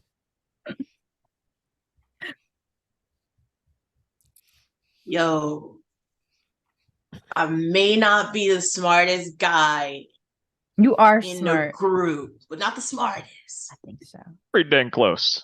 I may have to give that title to Dr. Chase. Trevor. No. It is But- now 1 p.m. I don't think that was one guy. Oh yeah. But man, really deep down inside all of us, inside each and every one of us, isn't there just a lot of men, guys, in all of us? I don't know. You really looking good with that haircut, man. Like you looking fly, and you got the pose, man. I aspire to be like you, Trevor. Like you cool. Well, shucks, teach, you're gonna make me blush more than a candy apple. Man, you deserve it. We got ourselves a 1 p.m. You see that's Shit. this is my boy right here. You know what time it is. You always know, On it. man. Shoot, it's like clockwork. Yeah. Well, they say you can tell time Yo, by I just looking figured at out what the that sun. means. Oh shoot! All right. Oh, man. All right. Go on with your bad self, Trevor. Go on. All right. Well, before I do, I think we got four more PMs before the gym gets an erection. So we need to go and stop that from happening, right? Mm-hmm. I hold up, the grandma place. That's what they mentioned. I think it's time to go pay a visit to old granddad. Yeah. I'm gonna show grandma my haircut. She's gonna love it. Yeah. Yeah, no. It's fresh. It's fresh. All right. So you head out to the area that was mentioned by Lil Buddy and implied by Jimbo. It is from the outside a very big warehouse, which just looks slate gray. It doesn't look like anything except for a set of double doors, and the top is written in almost Christmassy lettering. Gee, thanks, Grandma Toy Shop. When you press on the doorbell, there is a little bit of a upbeat Christmas tunes playing, but no one answers. I know this jam. Mama always told me it's not polite to not enter a place when you knocked or rang a bell. So I guess we're just waiting. I'm gonna ring that doorbell one more again. I'm gonna knock. All right. There is a knocking. I'll just You hear make a sure. knock, and then you hear, like, after you knock, you hear a slight knock back. Knock, knock. Just make sure whoever Did you hear comes that? out gets my good side. Did you hear that? Wait a minute. Are we on the inside now? And they're Nah, trying to get nah. in? Trevor, my man, I think we just trying to we're trying to establish a beat here. That's what's going on. This bar is here, so we got the knock, and then there's more added on to it. Now All right. we got a beat going on. Mm-hmm. Well, since you seem to know the beat, I'm gonna let you play the tune. And if you need backup, I got my jukebox right here.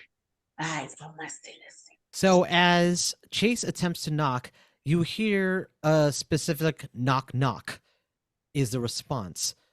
But that seems to always be the response. But possibly a particular knocking effect is what is needed. I'm gonna just shot in the dark without my gun. I'm gonna do an old shave and a haircut and wait for the 2 bits. And then you hear knock, knock, and then the door opens. Shoot! I knew that was gonna come in handy these days. Oh. Trevor, you're a genius. Yeah, Oh, man. Ever since you got that haircut, man, you just breathing on through, man. Man, respect. You're likely to make this old tan leather man blush a bright red. I did nothing. You're doing everything, man. Don't doubt yourself. Don't doubt yourself. So as you enter the warehouse, you see lots and lots of cardboard boxes everywhere. You also see everything from white filler. So that looks like a lot of cotton, a lot of cotton that would be used to stuff boxes. You also see a lot of cloth materials, a lot of soft materials. It's very, very clear. It's a lot of lots of fabric. And then one area you see a lot of wood. So like wood carvings of small things like ducks and little men and little figures. And off to the side are people the same size as Lil Buddy, just kind of like making these things kind of like just hunched over and just slowly carving these pieces of wood and making them look like wooden figures. But they don't seem to notice your presence. Man, I've seen this scene before. I don't remember what it is, but I've seen this scene before. Is this how elves are made? Do they carve themselves? Elves. You know what? Like, Santa's workshop. I remember that story. And then you hear one of the, shh, we don't say that name here. That name is forbidden. Santa? Shh. I think they mean elves. We can't say Santa. Shh. Why can't we say Santa? Shh. Well, they Stop. already said it's forbidden, and they already had to do 3 biddens. Now we're at 4. You want 5? I don't want 5 biddens. I Santa? don't want 5 biddens. Shh. It'll Now be we're 5 at 5 biddens. biddens. Yeah. And then you and then you see someone from on top that says, "You can't say the word," and grabs a pillow and starts throwing themselves at you. I need you, Corbin, I need you to roll a feat to avoid getting tackled from above with a pillow to your face. Oh man, all right, and this is 2 die. Yeah, that's 2 die. That's two feet. Does anybody want to help? I got you. Oh yeah, I got you too. All right. For those that I go, I got you. You're rolling your feet. What about you, Gonk? I've got you too. Okay, Fine. so everybody's rolling feet. So, keep in mind that the number of ones will complicate things. So, please roll me your dice based on your feet, then tell me how many 6s and how many 1s you got. All right, I got 1 6. You got 1 6. Okay. I got 1 6. You got another 6. Okay, great. I got snake eyes. I got 2 1s. You got 2 1s. No. Mm-hmm. All right. And I got neither 6s or 1s. Oh, All right. So, let me see. PJ, you had 3 feet and you rolled 2 1s. 2 1s and a 3. Yep. Okay, then. So what happens is, hold on, let me set that. So what happens is the this short person who tries to tackle Corbin misses Corbin completely, but accidentally their feet land on Trevor's face. Trevor is knocked out, but lying amongst the fabric. Trevor, buddy, you good? Oh So- man, they done killed my boy. So there is a special condition that happens when someone gets hurt or discouraged. So I will go ahead and read this from the game. They're down. Someone who's down can't act or help the other bros.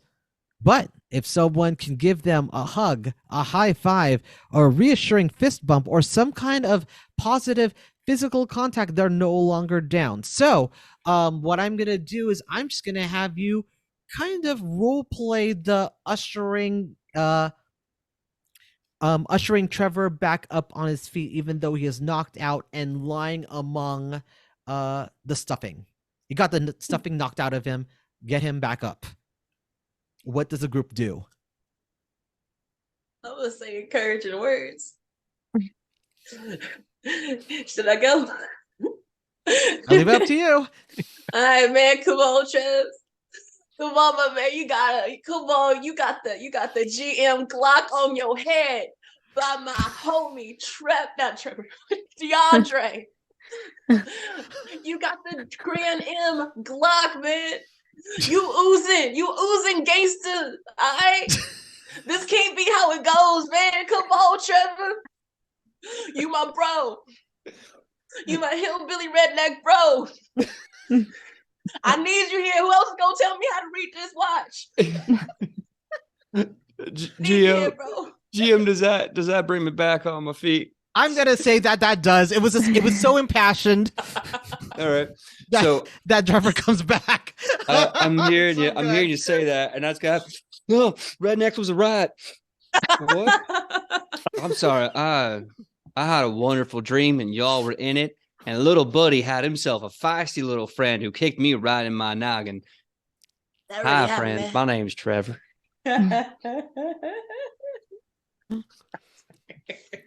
All right. You now have 4 short people who are all pissed at you.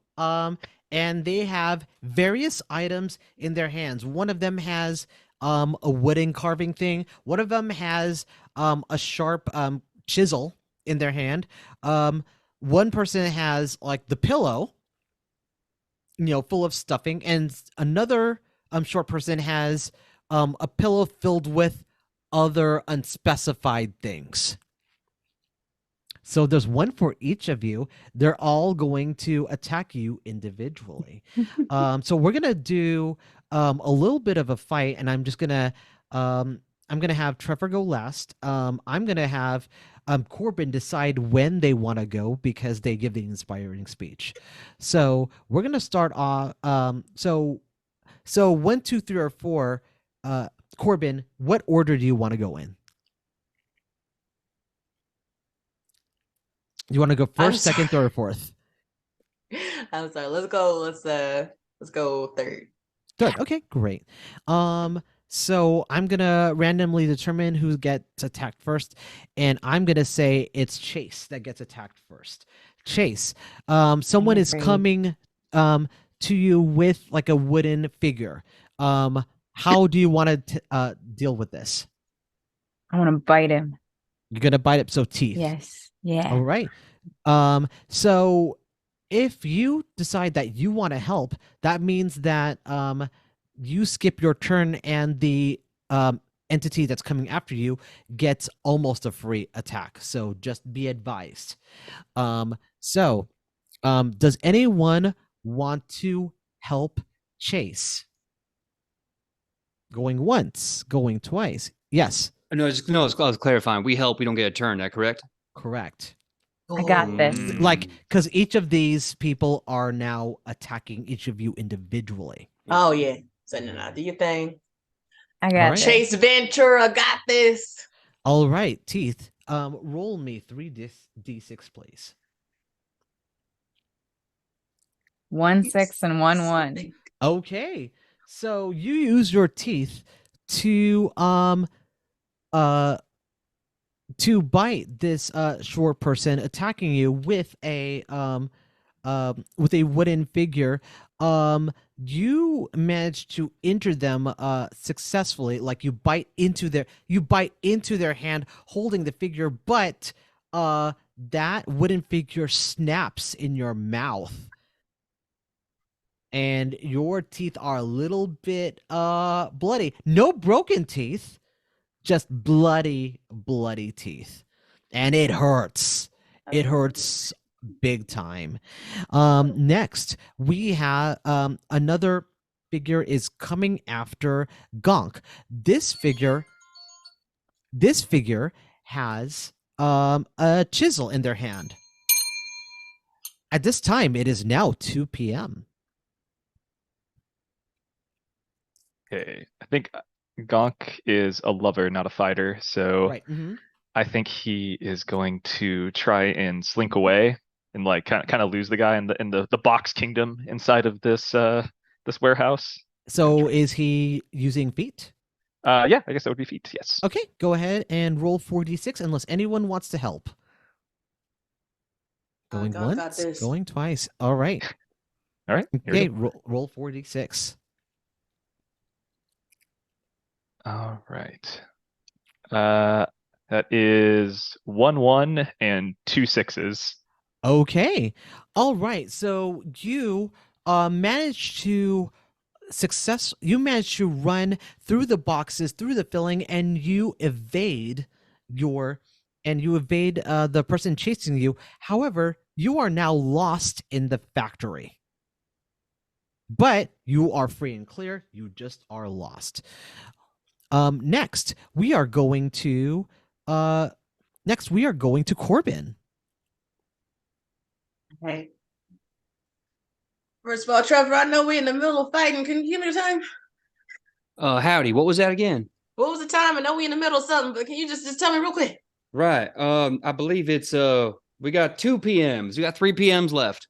Nah, my man. That's the okay. So we're using 2 feet. Okay. For my roll. Let me see. You are. I apologize. I'm responding to a message. So let me see. Corbin, you are using feet to get away? Or I think so. okay. Wait, sorry. What is your strategy again?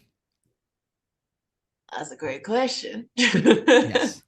Gosh, I'm so perfect for this game. I have no idea what's going on. That's All okay. right.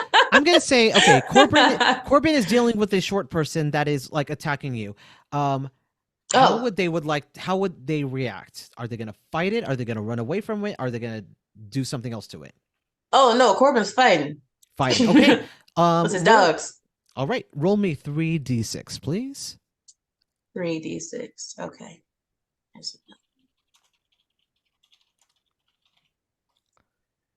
Oh, okay. I got 2 6. Nice. Okay. Okay. Describe for me. Describe to me how you whack or handle this short figure attacking you. Okay, so as my mom would say, we don't call it whack, we steal on them. All right, so we're gonna steal on them. Okay, all right. So, so I'll put up the dukes. And then I'm just like, nah, bro, you ain't gonna mess with my homie like this. And just getting some of that Bruce Lee in, just like in the shoulders and all that stuff. And then it's just like I go in, and it's just like bam, bam, bam, bam, bam, bam. And then it's just like no. Like, they actually get me like right in the chin, like right there. Like, they actually get like land one on me. Then like, I kind of come with like this uppercut, and it's just like it just went like bam, and then they were just like, ooh. So yeah. Yeah. So like the punch just kind of glances you, like enough to kind of wake you up, but not even remotely any damage. Yeah, they didn't knock me down. Yeah. All right. But that one is handled. It hurt a little bit though. It hurt a little bit. Yeah, just a little bit. Just a little, feasting. And then I didn't Trevor, cry about it. and then Trevor, you have another person coming at you with a pillowcase of uncertain objects in that pillowcase. What would you like to do? All right, GM, I have myself a mighty weird idea. Okay. I want to know, can I use teeth to speak instead of bite? Of course. All right, great. Then what I want to do is as they come to me, I stand very still, take out my sunglasses. With my Himbo cowboy powers, I summon the setting sun to splash across my face like a silhouette. And I can't bear to bring myself to look at this, and I say to this little person, you dare strike a fellow lover on this planet? That ain't very cash money, cowboy. That's my bro. All right. Now make me a roll. Power of hoaxy wisdom, make them feel bad and run away. Nope. That's 1, 1, and no 6s. Oh. So so you see that this figure watches you make that speech and then just whacks you with the sack full of random items. That sack has some things that are like substantial, but it's like being hit with a very, very firm pillow with something clearly in it. So it knocks you back, but it doesn't knock you out. What we're gonna do is we're going to take a little bit of a break, and we're gonna continue mid-fight. But if you want to see how this Himbo Treasure Hunt, or right now Himbo Treasure Battle ends, come rejoin us in the next 10 minutes. Don't go anywhere.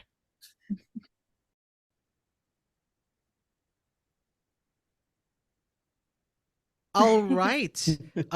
Welcome back to our continuing adventure one-shot into the Himbo Treasure Hunt. Last time when we were here, we were in the middle of a fight between short people, which we actually know as elves, that are fighting our various himbos who have wandered in to the toy workshop, and now they are attacking them. One of them has been run away from successfully by Gonk. One of them has been subdued by Corbin, but I think we still have a couple of others that are still fighting. So going to the top of the round, we are looking at Chase. Chase, I think you are still dealing with your little person who has managed to get you into the teeth, but you managed to grab him managed to grab his fist or bite his fist with your teeth, but has put a wooden figure in your teeth and has like gotten all bloody, but hasn't broken any teeth. My apologies. Let me go back. You have a situation where your teeth are bloody and you still have someone on you, but you did some damage to him. What would you like to do? That hurt real bad. I'm gonna turn around and try to get away because that hurt so hard, so bad. All right.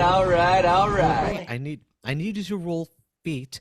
Anybody who is not currently fighting, with the exception of Gonk, who is now lost in this, I believe it's only Corbin who can help you if you want to help Chase run. Man, I don't know what it is about him, man, but he reminded me of my dog, so I'm gonna help him out. You got this, or I got you? I got you. Okay, both of you will be rolling feet. So tell me how many 6s and 1s you have among you. All right, cool. I got 1 6, no 1s. Nice. I'm using 2 die, right? Correct. Mhm. All right, cool. That one, give me a 6. All right, we got none. All right. So Chase manages to get away. He is clearly hurt. His mouth is very bloody, but his teeth little bit spiky than you would expect. But nothing has been knocked out. We go to Gonk. Gonk, you are lost in the factory. You see just endless amounts, wall to wall of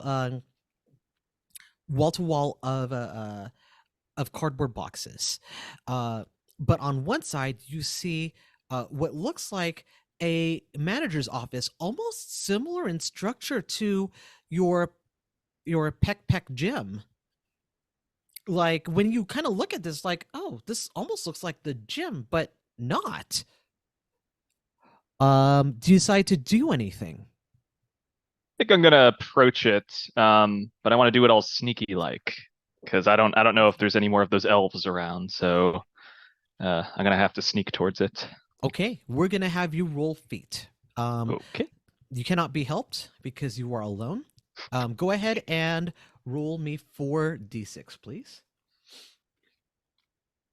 Okay. I got 1 6. That's great. So you sneak your way around. No one detects you, but when you look into this office, you see, let's see what we're working with. an older woman. She Whoa. is wearing Nice cock. a red dress that goes all the way down to her feet. She wears an apron. Her hair is tied up in a bun, and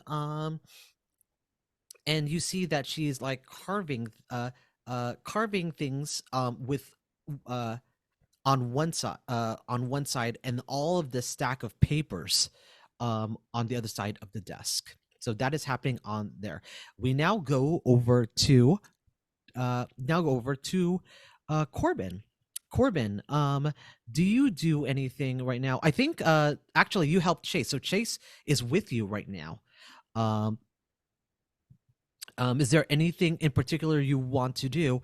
The other short person looks at you warily, realizing there's going to be 2 of you that this person has to fight. Yeah, word up. Let's cast some heads. All right. Go ahead and roll me 3d6 to fight. Does anybody want to help? If they want, if they're in a position to help, you do not need to. Am I in a position to help? You can, because now that you have backup, this might be easier for you. Mm-hmm. So do you, you got this, or I got you? You got this. Okay, so we're gonna have Corbin roll 4d6. Okay, 4. go ahead and roll me and tell Whoa. me how many 6s and Nice how many 1s call. you have. All right. I have 2 6 and 1 1. Okay. All right. So you throw hands. And you just do a quick 1-2, and you knock them down. However, your second hit was not as square as your first hit, and you just and you ended up like wincing your shoulder, like right to your shoulder just a little bit from a throw, because when you throw hard. You just threw harder than you should have in this case, because you knocked them down with one hand, but because they were knocked down, the other arm had nowhere to go, so you just overextended it. So your arm is a little bit hurt. You're still up. Okay. Yeah, exactly. That's kind of what happened. All right. Now we're going to Trevor. Trevor, like you are not down, but you're a little worse for wear, but from trying to talk them down, and they weren't having it.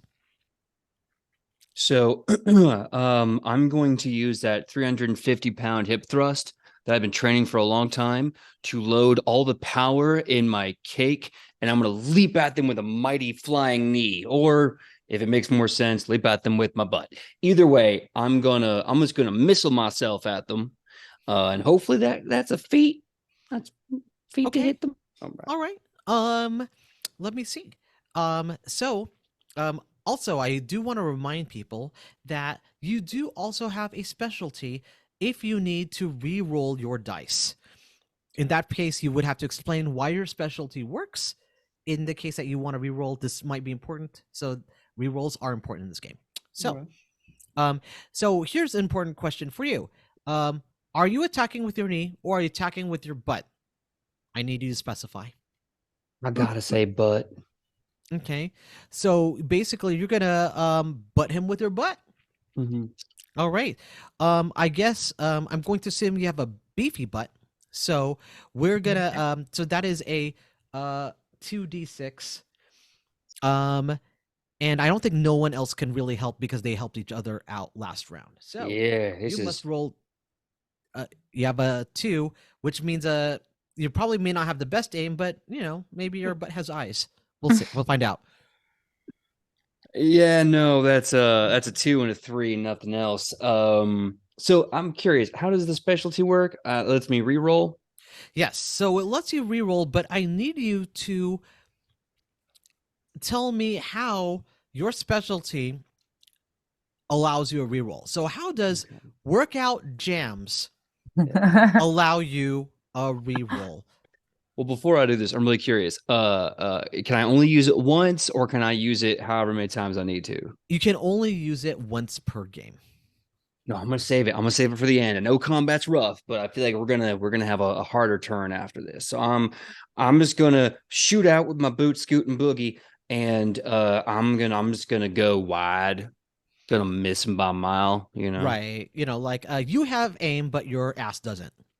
Yeah, people always talk about throwing it back. I don't know how they're throwing it because I can't aim for nonsense with my booty. I can't.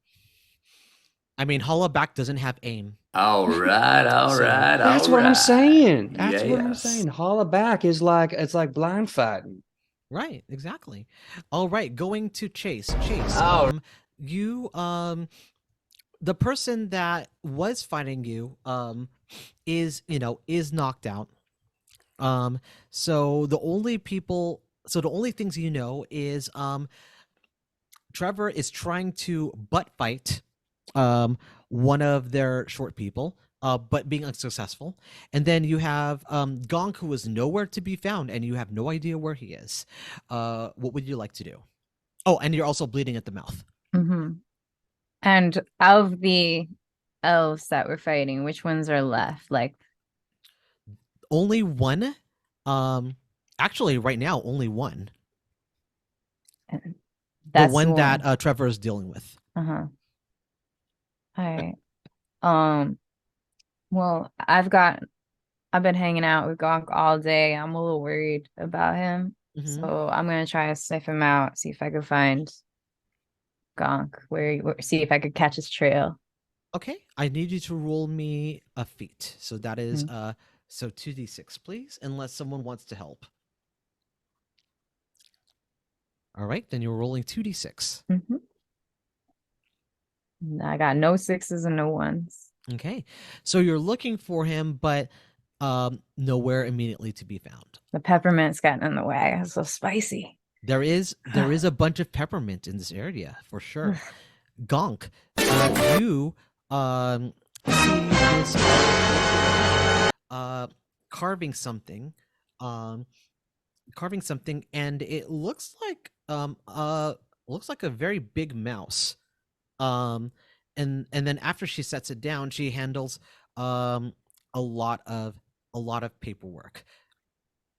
Do you and you're only looking from the outside. Do you plan to go in? Do you plan to do something? What would you like to do? Yeah, I think Gonk is definitely the kind of person. He's not super mistrustful. I think he would just walk in. Oh, right. She so you walk in and she looks at you and goes, "What are you doing here? I thought you were the Bradys." The Bradys. I mean, sorry, your front door was kind of left open with the knock and McKnocker thing. That is a secret for anyone to get in here. Like, how would you know that? I mean, I guess it was a secret I just knew, so I guess it's okay that I came in here. Are you a commie spy?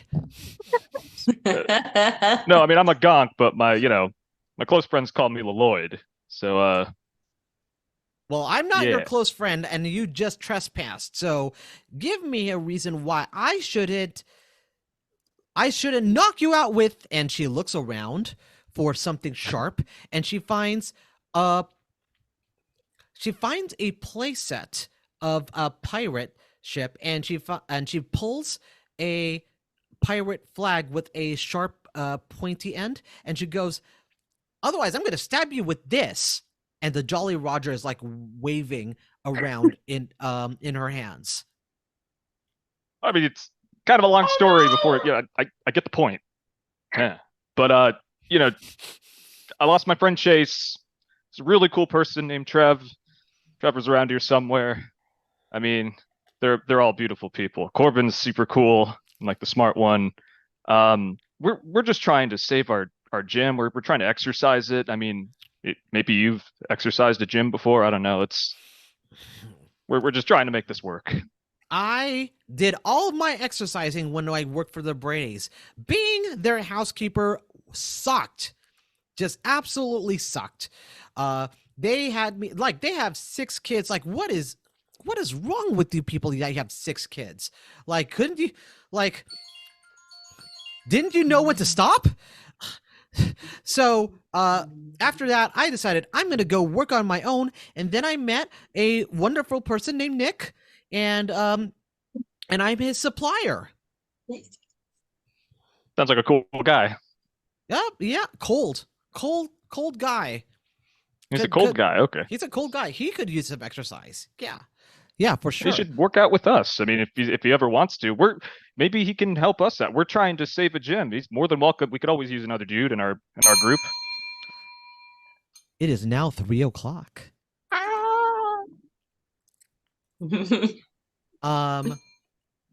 So Alice says, well, I mean, yeah, that's not a bad idea. He probably could work out the gym. Instead of getting all of these getting angry at all of these people. It's like, make these toys. I'm like, well, like there's only so many of us. Oh, he's always more than welcome to join us. I mean, we're looking right now. Maybe you've heard of it because you've got all these wonderful treasures around here. We're trying to find a treasure so we can save her in our gym right now. Maybe you can help us with that.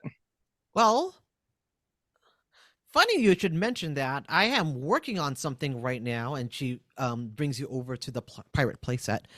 The reason why I started making this pirate playset was I was inspired by this, and she pulls an old piece of parchment. And when you look at this parchment, it looks like an incomplete scrap of a treasure map. You know, I think this might be exactly the kind of thing we're looking for right now. Well, are there other pieces to this thing anywhere, or no, just this. You know, I just found this in the antique shop. They didn't want it. So listen, bring that back. If you find a treasure, great. You know, maybe I'll get more inspiration on what to carve. sounds like a plan? Thank you so much for your help. Let Nick know about us. We're gym buddies, but we could always use another gym buddy. We'd love to work out with him. Okay, great. I like kettlebells. Join us too. We got plenty. All right. All right. So Gonk has a scrap of the actual treasure map. In the meantime, back out there, there's no more people messing around, but there is you do hear some noise coming from an area full of cardboard boxes. What does Trevor, Chase, and Corbin do when they hear that noise coming from a set of boxes? All right. Y'all heard that, right? Mm-hmm. Yeah, with both ears. Sounded pretty sick, man. Like, we should probably record that.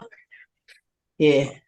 I don't know what that noise is, but after fighting a bunch of little buddies who aren't little buddy, I think we need to knuckle up, Buttercup. I got a bad feeling. In about after 20 seconds of rumbling, Gonk comes out with a piece of parchment in his hand. Hey, yo, Gonk, where you been, man? Hey. Where you been? I need to work on my cardio. We missed the whole thing, man. We were fighting, and like I hurt my arm, and like, man, my boy, Chase Ventura was over there bleeding and stuff, but he'll be fine. He'll be fine. What's going on with you? Where you been, man? You should probably get that looked at. It's looking kind of gnarly. But like I said, like, he's not a dog, but he reminds me a lot of my dog, and I've seen that with my dog. He'll be fine. I trust you. Yeah. You know what's up. Yeah. Anyway, I met this interesting old lady back the way I came, and she gave me this piece of paper. She was really nice. New Nick. I think they're together or something. But they want to be gym bros, so at some point we should totally work out with them. They look like they can bench like 480 or something. Pretty cool. But besides the point, they gave us this piece of paper. I don't really read, so it's all coming together. Maybe you can make something of this. They said something about it coming from an antique shop. Hold on, let me take a look at that. Grab the paper from him. Does it look like this would lead us back to the antique shop, or is it for this area?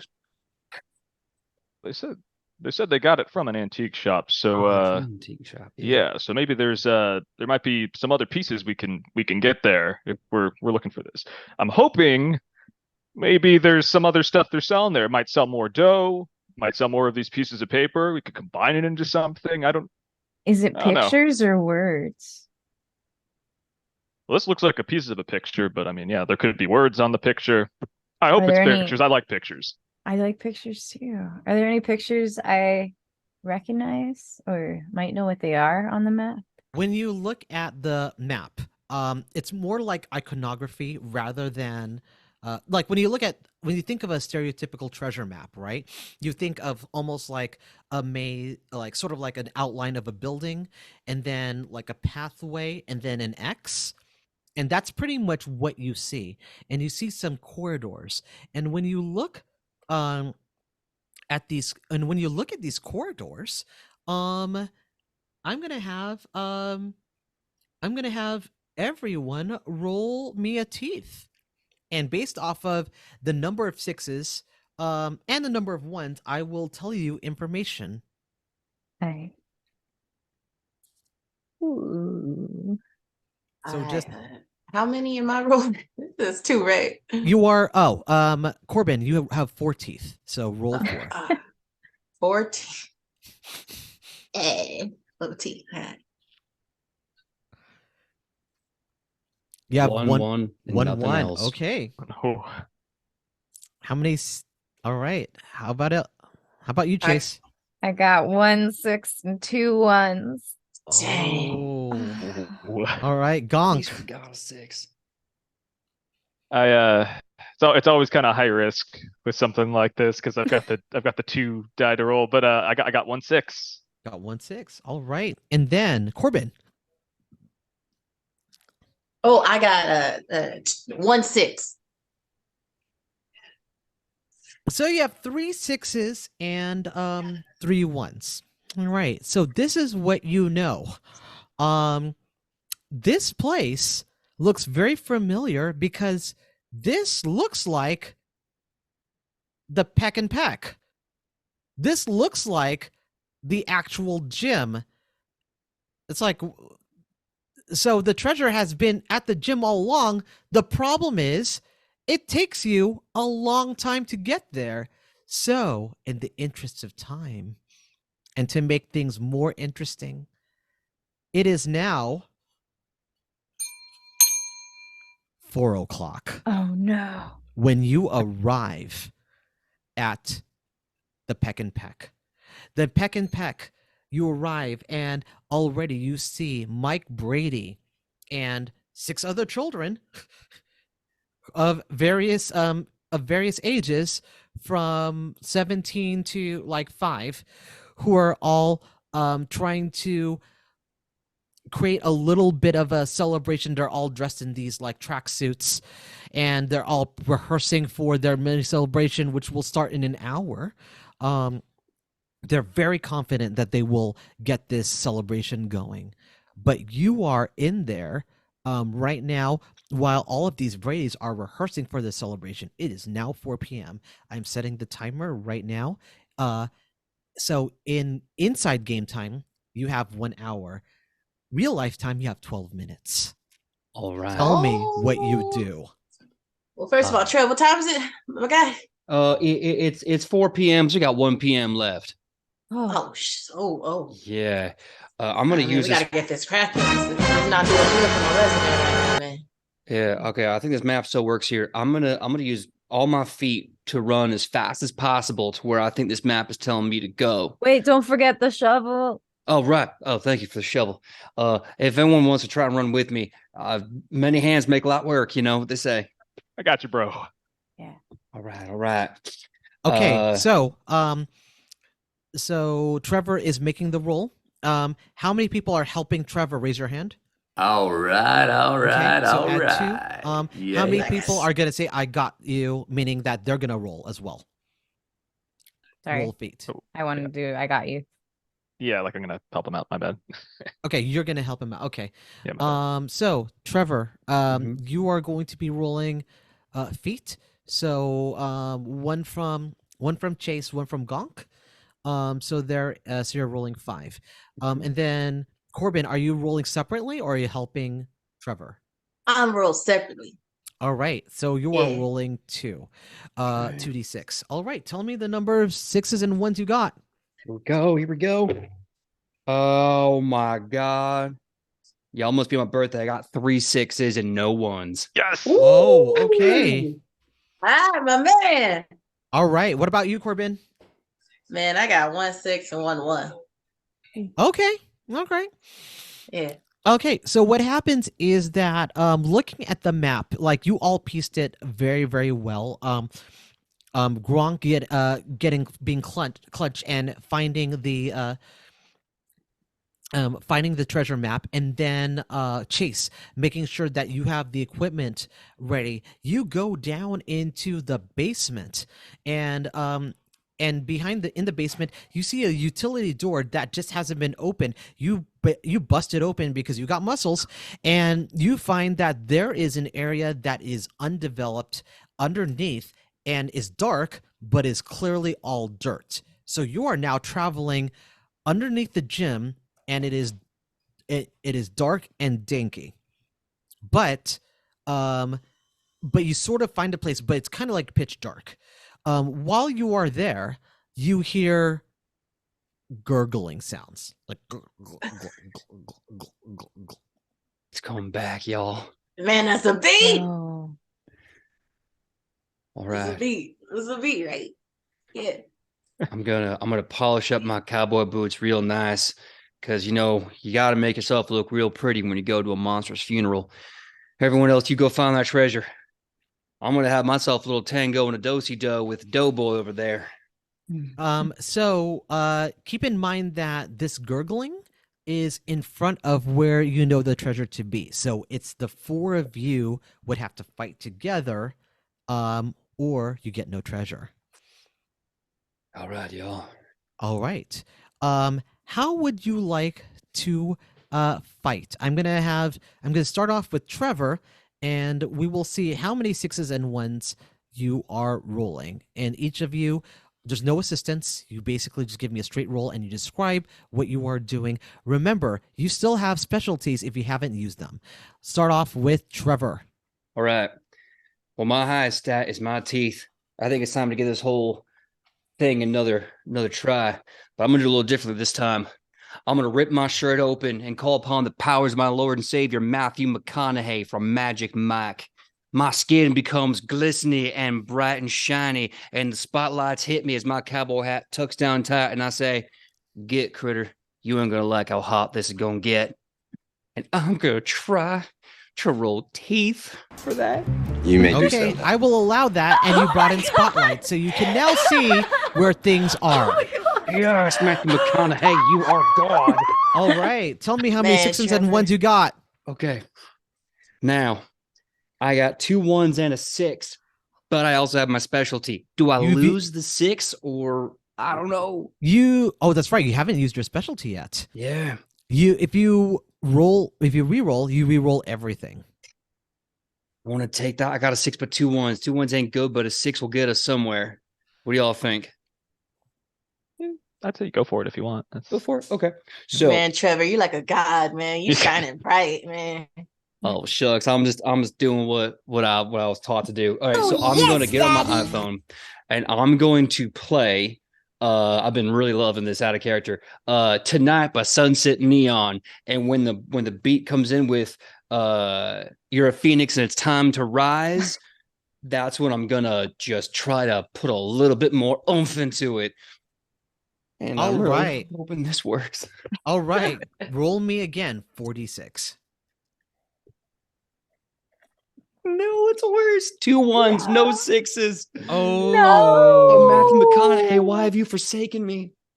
you are so wrapped up in your dance that you just kind of like sweat all over the area, and you just attract more of the monster. We are going next to. I'm going to make this decision based on feet. Next is going to be Gonk. Okay. How would you like to handle this? Well, with all that sweat all over the place, making it kind of slippery, I'm thinking this might be a nice opportune time to get in those moist jazzercise moves to skirt around the obstacles in the way, try and scooch my way towards that treasure. Okay, I'm assuming you're using feet, correct? Yes, I am. Okay, Gonk, roll me 4d6. Let's see how it goes. Okay. I got 2 6s. Great. All right, we are counting 2 6s. All right, next, based off of feet, we have Chase and Corbin tied. Then I'm looking at the other stat, which would be beef. So I think Chase would be happening first. Chase, what would you like to do? Knowing, and this is the dough monster, right? Like I can see it now. Mm-hmm. Okay. It tasted so bad last time. I remember what happened. I'm not gonna try to do anything with my teeth this time. But I am just gonna try to barrel through it. I know it's squishy and I know I'm strong. So I'm just gonna try to go right through it. All right, so that's using force, so beef. Mm-hmm. Go ahead and roll me 4d6.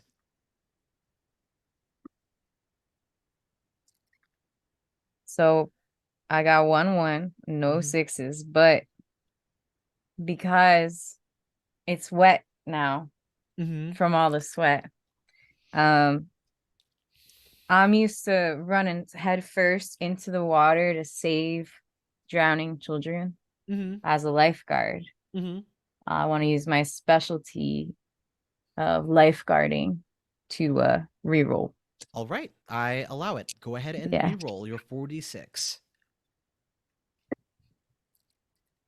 I got 1-1, no sixes again. All right. We have a 1, and so your lifeguarding just makes you even more prone to slippery, but you don't damage yourself, but you miss a lot. Final turn, we have Corbin. Oh man. How would you like to handle this monster? All right, so like I said, I ain't worried about the smell because it smells just like my mama's chillings. All right, it smells just like home, so I ain't afraid. I ain't backing off. I got this. All right, so Mhm. I'm gonna just go run right up in there, and you know what? I met so many cool people today. Can I just talk to it? You can. Yeah, you can attempt to talk to it. You would be using teeth. Tell me what you are attempting to do? Well, you know what? Maybe brother's just, a little sad because, like he looks like a doughy monster. I would be sad too if I looked like that, and it's just sometimes he just needs someone to give it a hug, give him some good words. And I think I'm good at words, it brought Trevor back from the dead. So, I think I could do that, right? Just talk to the guy, just hype him up a little bit, give him some confidence. All right. So you're attempting a pep talk. Roll me 4d6. All right, I believe in you. All right, I believe in y'all. Yeah, that's right. We've got this. Trevor's my boy. Got this. Gonk, you my boy. Chase Ventura, word up. All right, hold on. Let's see. What we got here is 1-6. 1-6. 1-6. You can attempt to re-roll. All right. Oh. All right. Oh. See, Mom didn't prepare me for all this. All right, hold on. You have 2 minutes of game time. Oh, shoot. Okay. We're gonna roll again. Roll them again. Right. Re-roll all of your dice. Oh, gosh. The pressure, man. I got 1-1. No. Oh. Yeah. 1-1. All right. So, as you try to get to the treasure, you are very much stopped by the monster, except Gonk. Gonk manages to get to the treasure. All of you are kind of drowning in this goo. So, Gonk, it's up to you. Do you get the treasure or do you rescue your himbos? I gotta rescue my bros. Gotta rescue those himbos. The himbos. Bros before does. That's what they say. I think at this point, I am going to utilize my specialty, protein optimization. I have an idea. Okay. And I'm going to use this as a Hail Mary to try and solve the situation. So I will allow you, because you have the specialty, to try to do both things at the same time. This means that I need 1-6 from you to either rescue your himbos or 1-6 to get the treasure. You need 2 of them if you want to do both. With protein optimization, you don't have to justify to me how this will work. But if you don't like your roll, you get to re-roll. All right? Okay. Would this be a feat I'm using if I'm like running back between the two, or is this I'm going to allow you to use feet because it's dexterity to be able to do both things at once.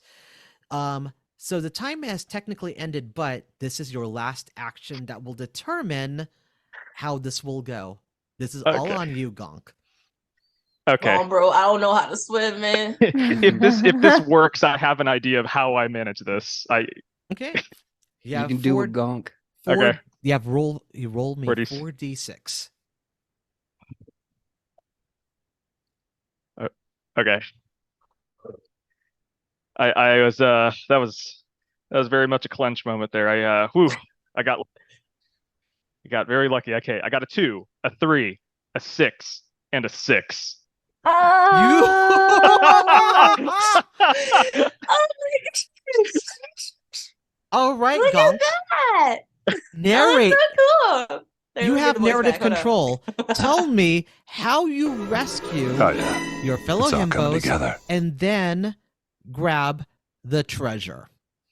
Okay, so I hear everybody kind of getting stuck in the murk of this giant Pillsbury blob, and I kind of whip around, my hair lusciously flowing behind me, whips around in slow motion, and I look at him and I reach down into my apron, and for people that have no context of what my character's wearing, got a tie-dye headband going on here with a little Pillsbury Doughboy size chef's hat, an apron that I keep something in the front pocket for. It says Gonk if you're hungry, and wearing a mankini behind it, and like it's like a neon yellow thing. So make of that what you will. Got some Lightning McQueen Crocs going on there too. But I whip my hand into this little front pocket and I pull out this concoction I have, this nice little protein shake break in case of emergency thing. And I take a look at the monster and I look at him and I go, oh yeah, start shaking this thing.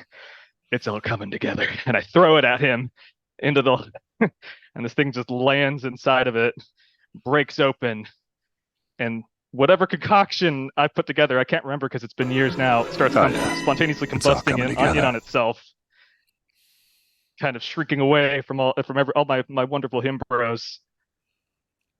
I just stare there and I stand there, got my hands on my hips. I'm like, all right, let's go get this thing. That's my bro. So Gonk has thrown a concoction which dissolves the air out of yeast and therefore flattens the goo monster into nothingness. He's able to extract the other himbos and, hand in hand, they walk over to the exact spot in the treasure. Chase sniffs everything to make sure, yeah, there's something here. There's something here. We have Corbin grabbing a bunch of hose and then realize, wait, I need shovels. So comes back with shovels. We have wrong hose, bro. we have Trevor pushing down with his weight, using his worked out glutes to push that spade down into the dirt, and Gonk pointing the exact location. And as the dirt lifts, there is a box that matches the box that was found in DeAndre's magazine, and in it are solid gold bars. Straight bars. Congratulations, himbos. You have officially rescued your gym. Peck squared. Peck squared. Peck it back. Hey, we did it, yo. You did Yeah, it. You literally got it. Ventura.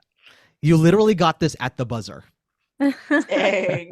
So great Yeah, job. we got Chase Ventura, we got Trevor with the Glock, with the Graham M Glock, and we got Vault Kronk over here. Let's go. Gronk. Yeah. Gronk with the protein I'm bomb. gonna call you Grunt because you get crunk. Let's go. Hey. Let's go.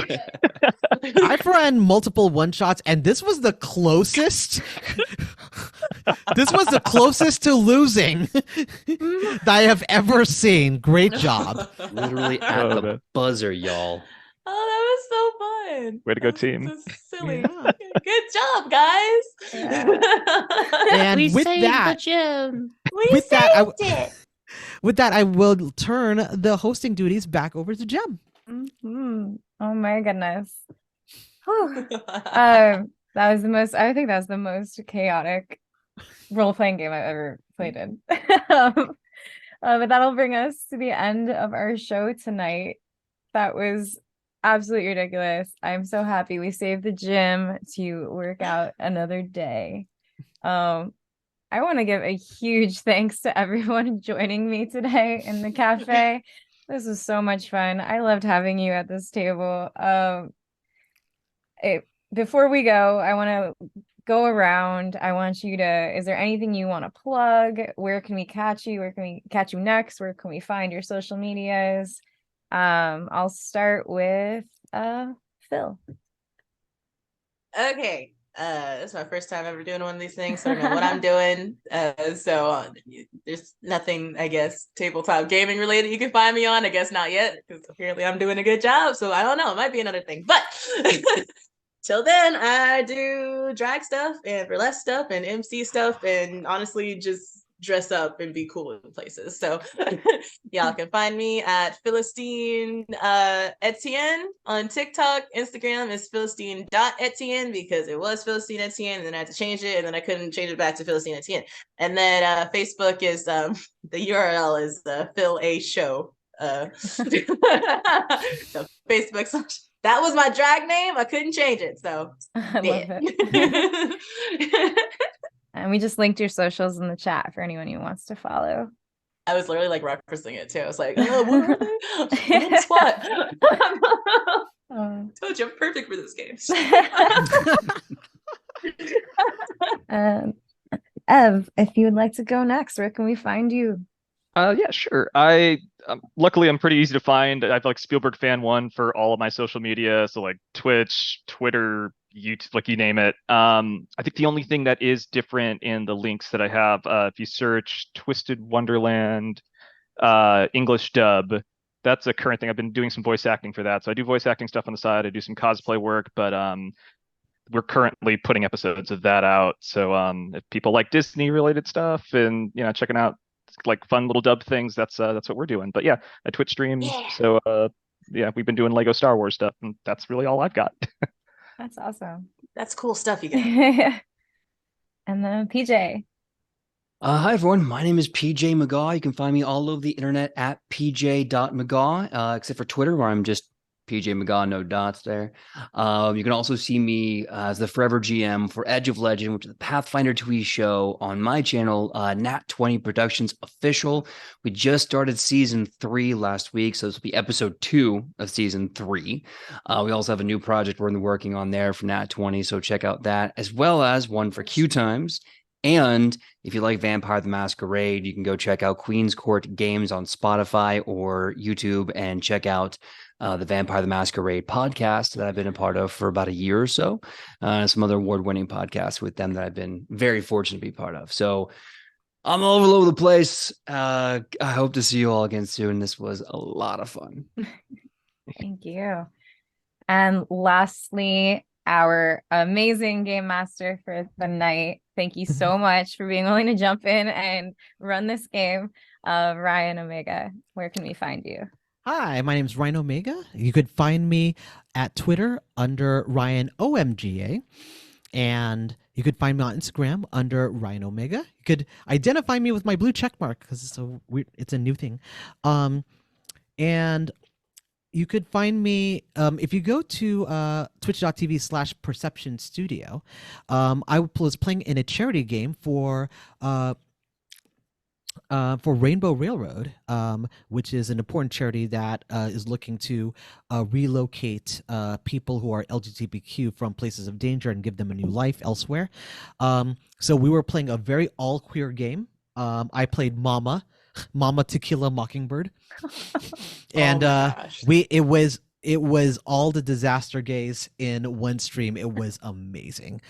Other than that, you can find me at San Diego Comic-Con, where I will be part of a panel. I cannot disclose what just yet, but I was asked, "Can you be a part of a panel?" I'm like, "Yes," and I will also be working there an event. And if you want to know more about that, please tune into my socials where I will get to talk more about these things.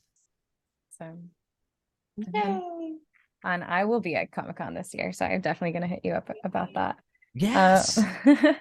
And for anyone who doesn't know me, I'm Jem. I host this show once a month, the second Monday of the month, Goodberry Cafe. We play a bunch of these weird games, new guests every time. You can also catch me playing Whisper, the chaotic elf druid, on Forging Fates, which is our Monday night actual live play show on this channel. Same time, it starts 6 p.m. Pacific, 9 p.m. Eastern, any Monday that we're not playing Goodberry Cafe. I'm also a cast member on Spell Shots, our brand new Tuesday night campaign that we've started. It's every other Tuesday, so this is an off week, but we'll be back next week. Hosted by King Jeremy is our great DM. We're playing in a world he's created, and it's really fun so far. We get a new guest each episode, so definitely check that out. We're also about to start another campaign soon. That's going to be Wednesday nights. Very excited for that. Stay tuned to New Age Geeks socials for more information on when that release date is. Other than that, you can catch me personally at Gemboree anywhere but Instagram, because Gemboree is taken Gemaginative on there. But find me at Gemboree. My links are going to drop in the chat as well. But other than that, today was amazing. Thank you all again. And thank you to everyone in the chat, everyone out there listening, for joining us at Goodberry Cafe. I hope you've enjoyed your stay here. And I hope you'll check us out when we return next week with Forging Fates on Monday at 6 p.m. Pacific, 9 p.m. Eastern. And I hope you'll join us again at the cafe next month. But until then, I encourage you to follow and subscribe to our channel. And with that, I love you all, and I hope you have a very good night. And we're gonna go to a raid after this, so stay tuned. We're gonna raid somebody, TTRPG Academy, so stay with us.